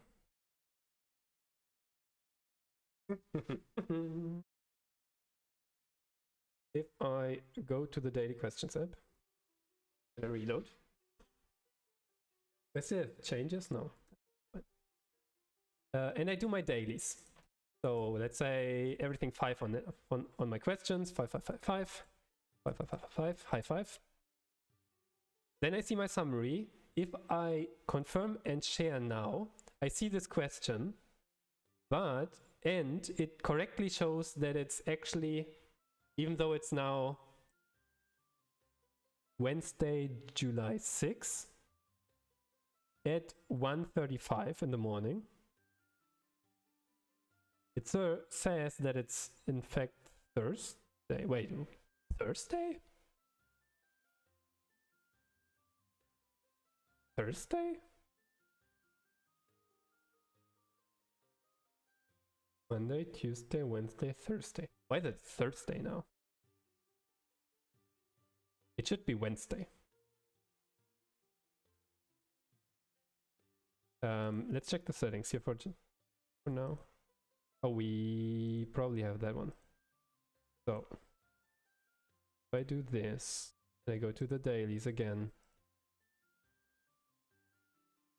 Oh, that was fine.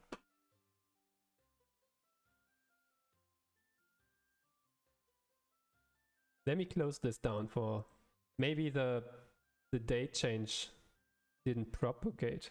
Oh, it's July 7 at 1 a.m. Why do you say Wednesday? Android, update yourself. What?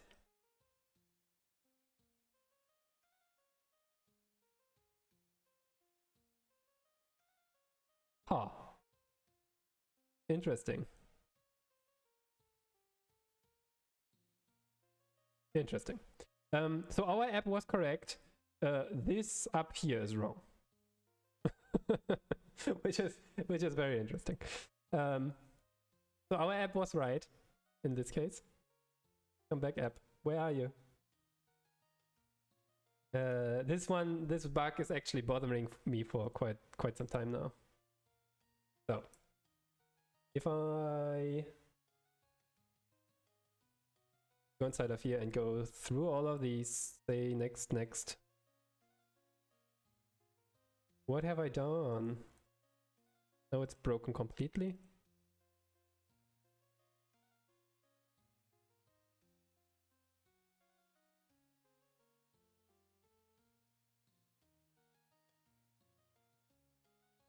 What have I done? Why is it broken now?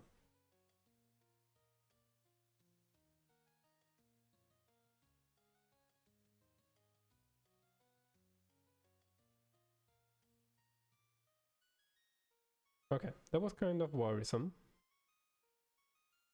If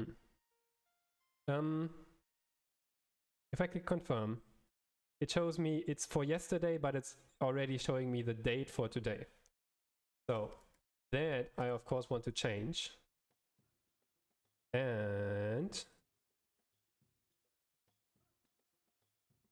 how does that happen? Because we do use new date here probably. We don't have today. What is today? Is a string. I'll be back in just a minute.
Right, back we are. I have like, what time do I have left? An hour. Okay, everything's fine. So this date here comes from right here. And I say, well, give me new date dot get day. Problem is this new date is in UTC.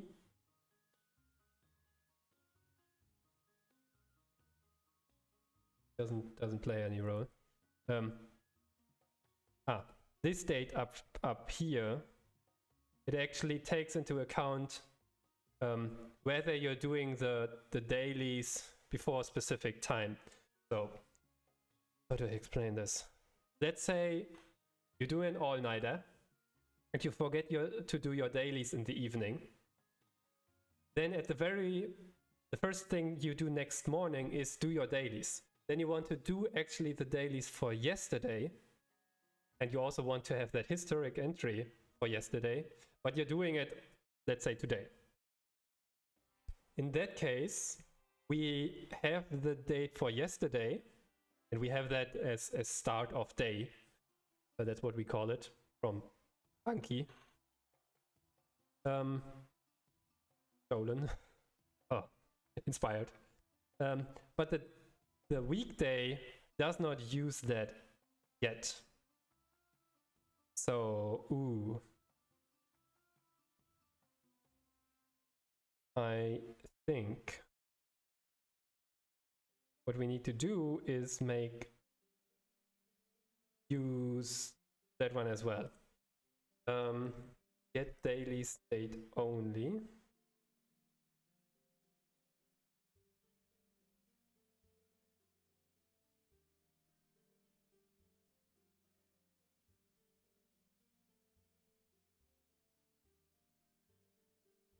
I suppose we could, so we already have this function here.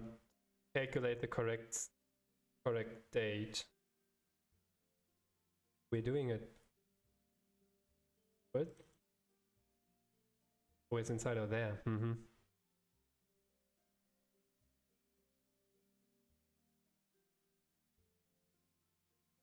Mm-hmm.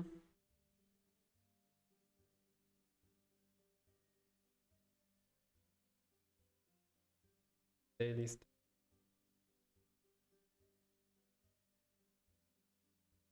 What has happened with today? Dailies from today. Okay. We do this to date only, which strips out the time part of the ISO string. Okay. Mm-hmm. To ISO string true. That happened.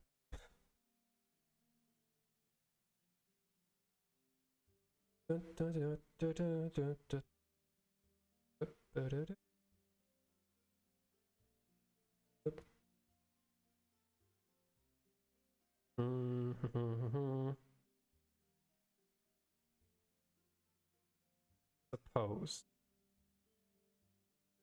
what we can do is, in a very, very primitive version,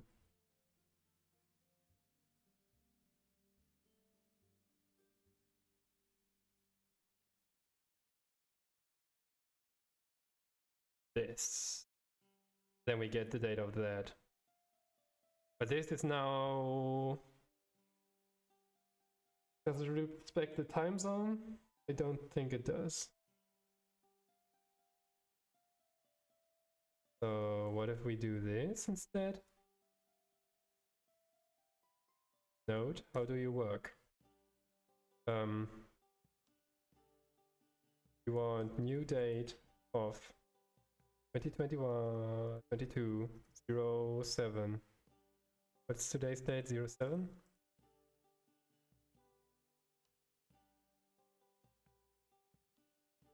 Becomes C. Say new date. This is in This is in UTC, but it calculates -2 for the time zone offset.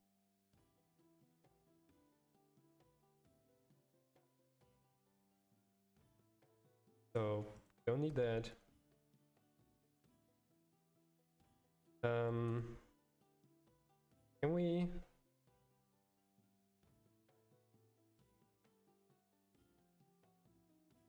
How do I respect the time zone?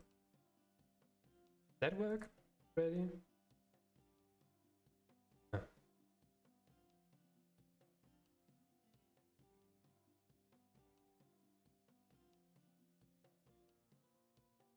That seemed to have worked.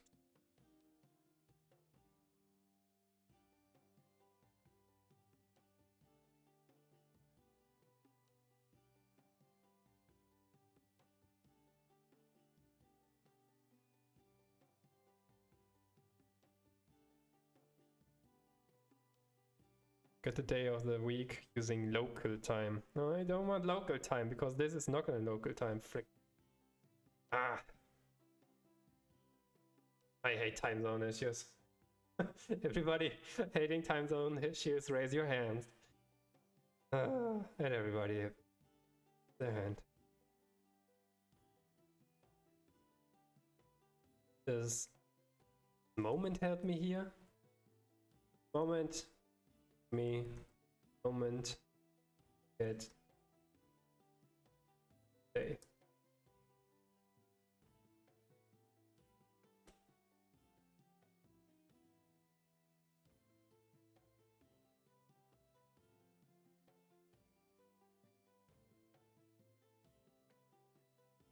Fine doesn't work.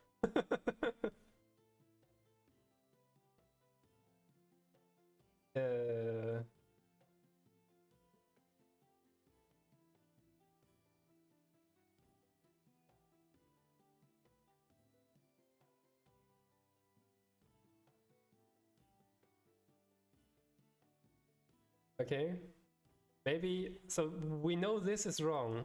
We might as well just that one, but say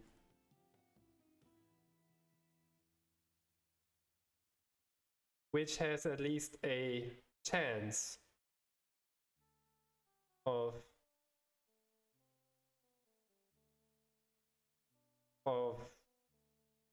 being wrong, being right.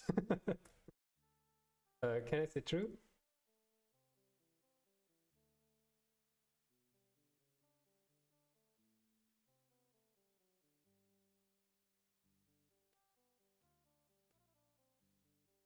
Currently it says Wednesday, which is correct.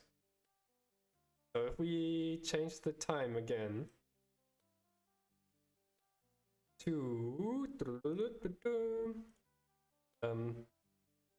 let's say 1 p.m. 5 p.m., which is in the evening, means now we get the dailies for the 7th, is a Thursday.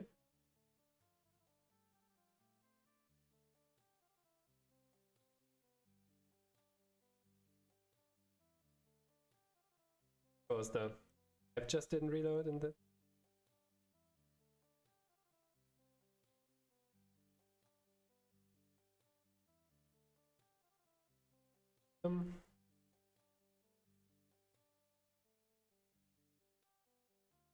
now it's working. Okay. So I guess seems to be working. Not sure about the time zone. So if you're in Britain, in west of, then things might get wrong again. Check that one.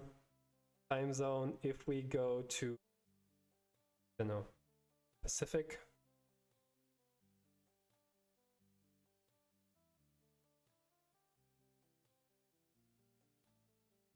What time maybe?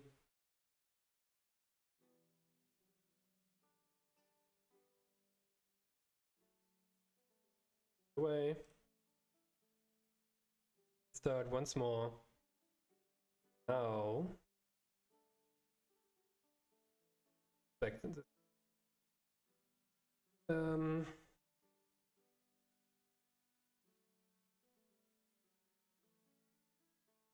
in local time, it's still Thursday in the, what time is it? Local on this phone. Boy, time zones, fun stuff, fun stuff.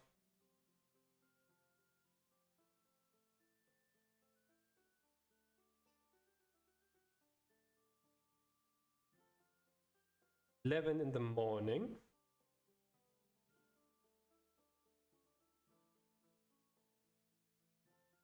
Say it's 10 in the evening.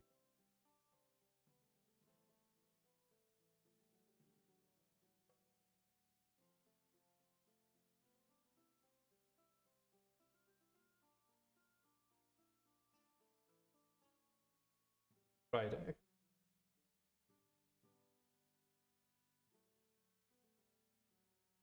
That's wrong. Yeah, that's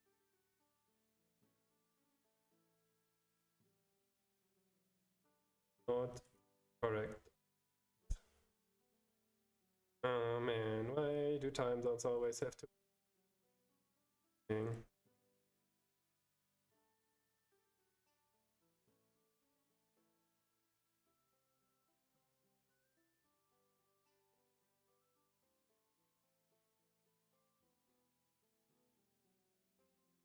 Fine.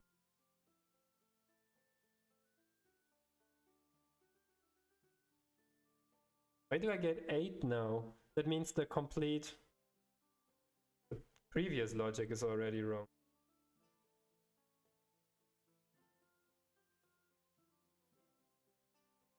The Friday is correct though.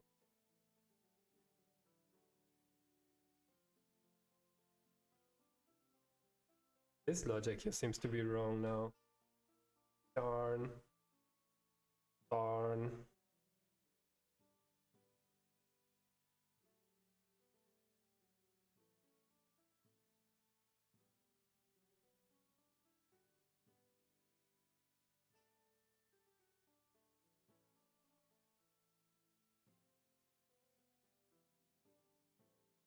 Wrong is definitely not wrong.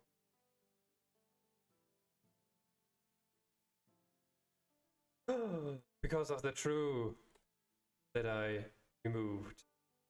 Keep the offset.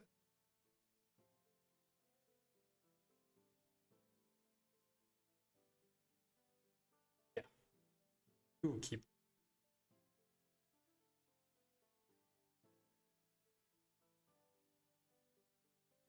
That was what the true was for. Don't randomly change code. Okay. I didn't notice this. This is not a date, but it's a moment date. Okay. Okay, that makes. Yeah, otherwise TypeScript date string of. No, that still doesn't complete. Why not? TypeScript. Oh.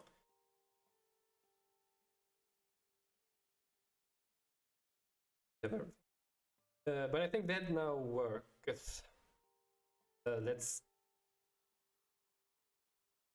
one last time check time zone. Actually,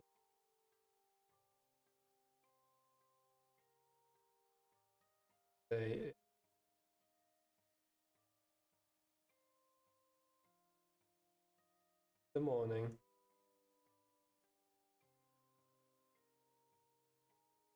Code here. Do my dailies. Should now show. No, it should show when. Perfect. Okay, very nice. Thanks. Also want.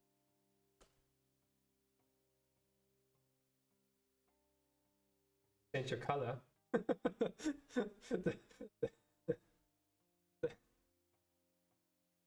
Time zones are like, why do time zones have to be so freaking Man. Have you heard of the what is it? Gauss algorithm? But for Eastern? The Gauss?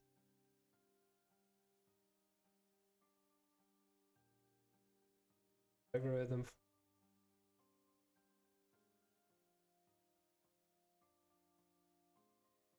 Yeah, Gauss's Easter algorithm. So the great mathematician Gauss, maybe you know the Gauss elimination, or anything else. There is a lot Gauss has done. And he wrote a complete algorithm to determine when we have Easter. And look at this freaking why? Or if you just look at the algorithm for years, it's also terrible. Why does time have to be so terrible? Your algorithm.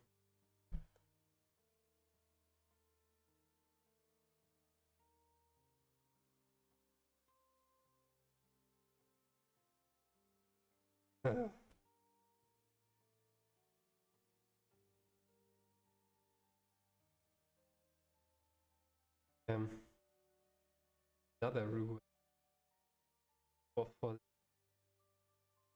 it's not just modulo 4. Anyway, me ranting about times. Other formulas. Formulae. Oh, I like that you formula. The Latin version. Fix daily day.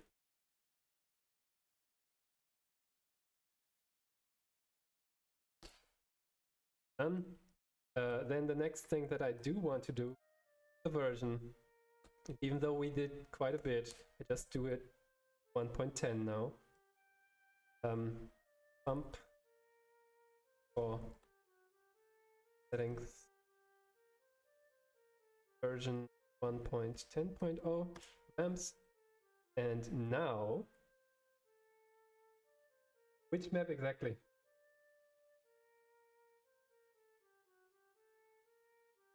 Which map are you referring to?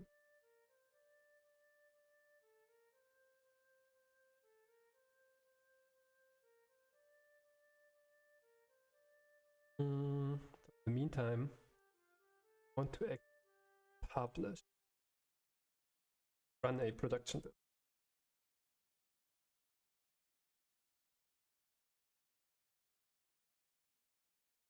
I think summary screen. This one? Yeah, this one. So from a rendering perspective, it's not that terrible. You have the answered questions, so the questions come from this customized questions, but there might be archived questions. So the answered questions are kind of the active questions. Maybe I should call questions. Does this come?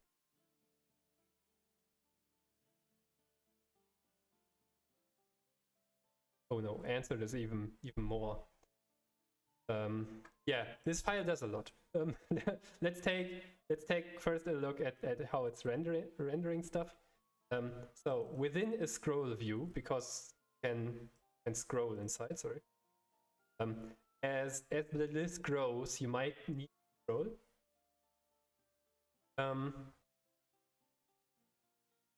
Let's start even with.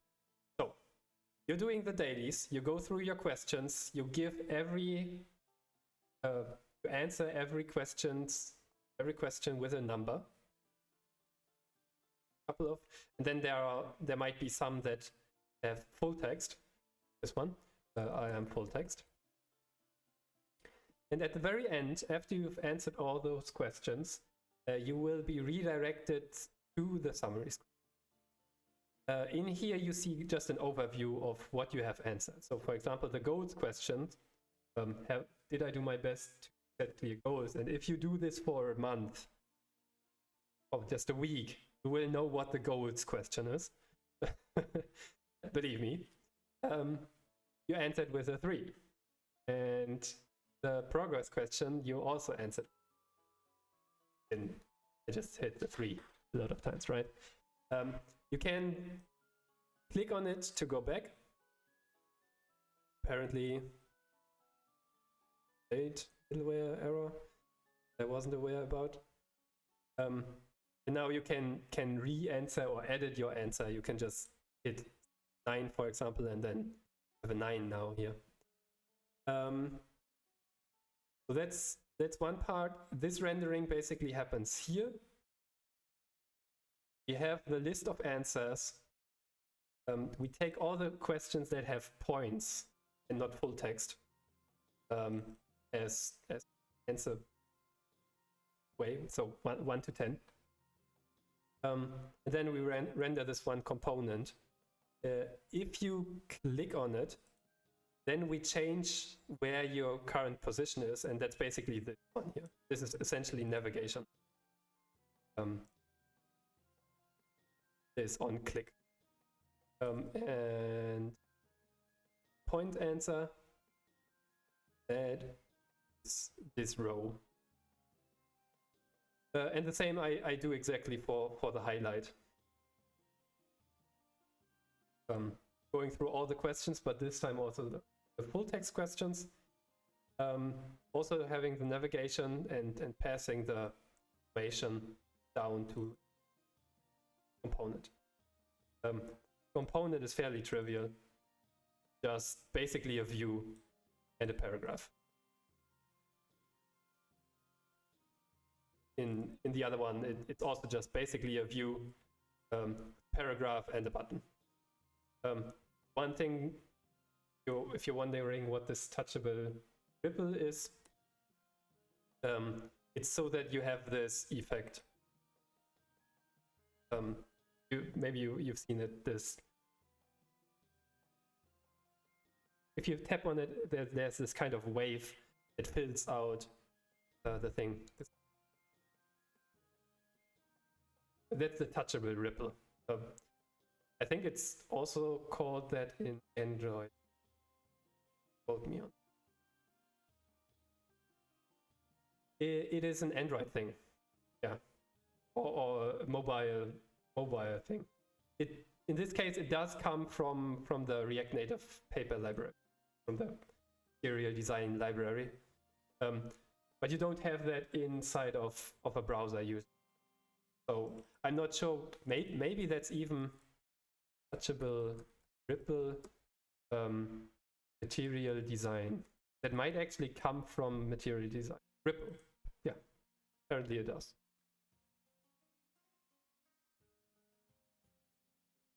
Kind of. So it is. Apparently it is. It does actually come from the design specific.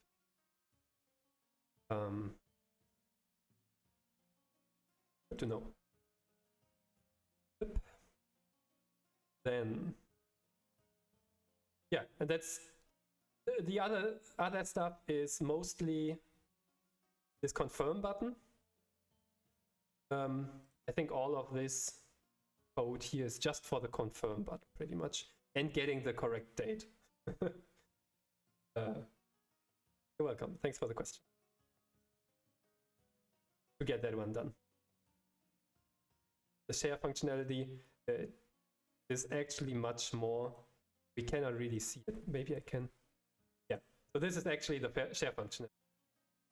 How it formats it for your partner. The idea is, so I'm doing these daily questions with a friend of mine, kind of my life coach, and I'm his life coach. And we used to send these questions every day for 4 years. Before that, I was doing them on my own Excel sheet. Every day we used to write all of this frickin' stuff instead of just writing the numbers, because we used to share, or we are sharing this with WhatsApp. Now I can just click this button and it completely generates the message for me, and I can concentrate on writing all of this file, answering the questions. That's the background why I wanted this. Yeah, so all of this fun stuff is basically just to make this share work properly. And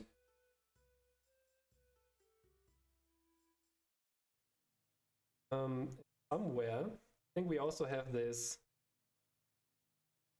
I know the daily bar is what you can do, however, is disable the app bar so that it is even less annoying. You can concentrate even more on your daily. So earlier there was an app bar here. It's now gone. The only thing that's left is that you can actually reset your spams. We're back to square one. And of course still navigate. But it's kind of a pro thing, if you want to say so. So that you don't get distracted by this app bar. So did I actually do the... Oh, I forgot to run the command. Damn it. Yarn.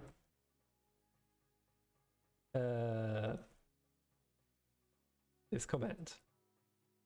Do it. Oh, we do have a new version. Let's install that. Close. 7, 12. And say yarn.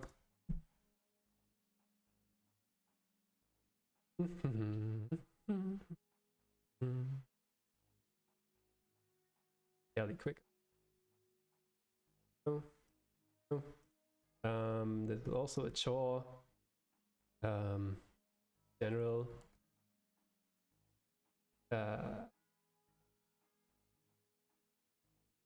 Expo. CLI. Version.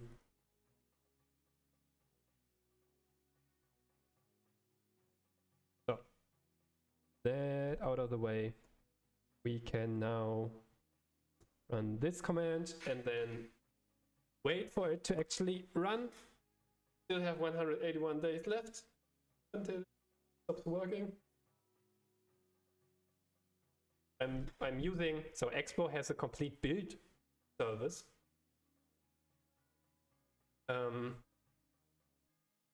And with that, Expo being a service sitting on top of React Native, Native being the framework, but Expo doing much more, being a complete service, not just framework.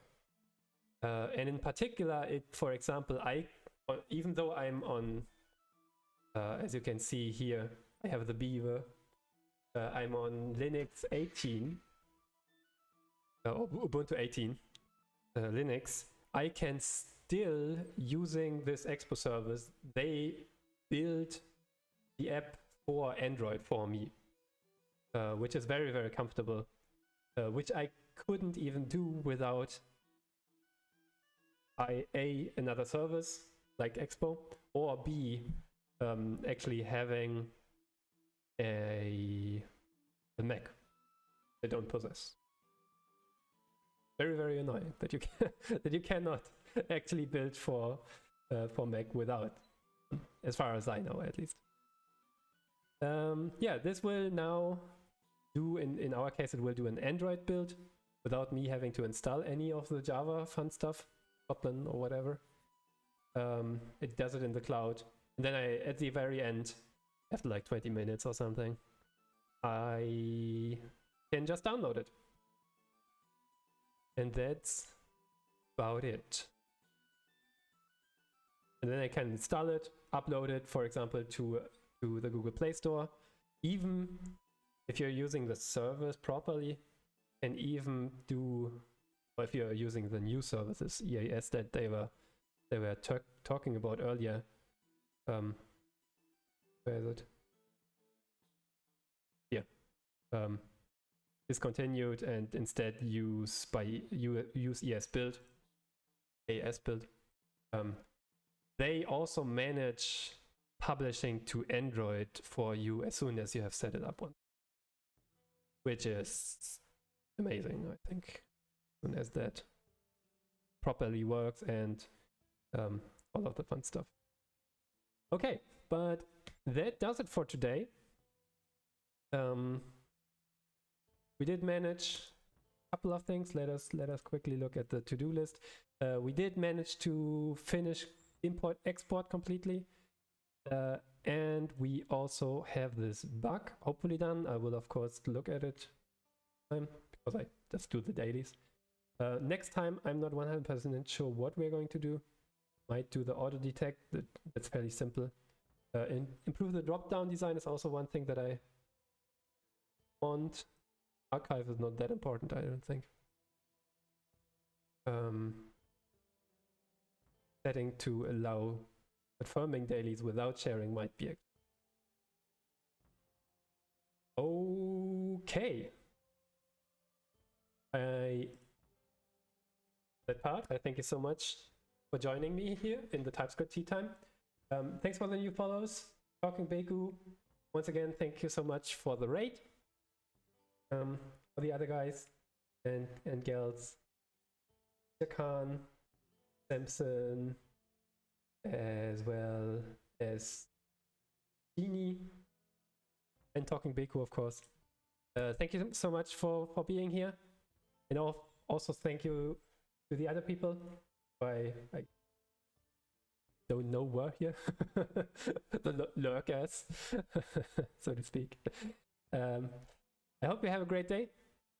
Hope to see you next time in the TypeScript Tea Time regularly on Wednesdays, 18 to 20 o'clock in Central European Standard Time currently. Summertime. Summertime. All right. Goodbye, everybody. See you.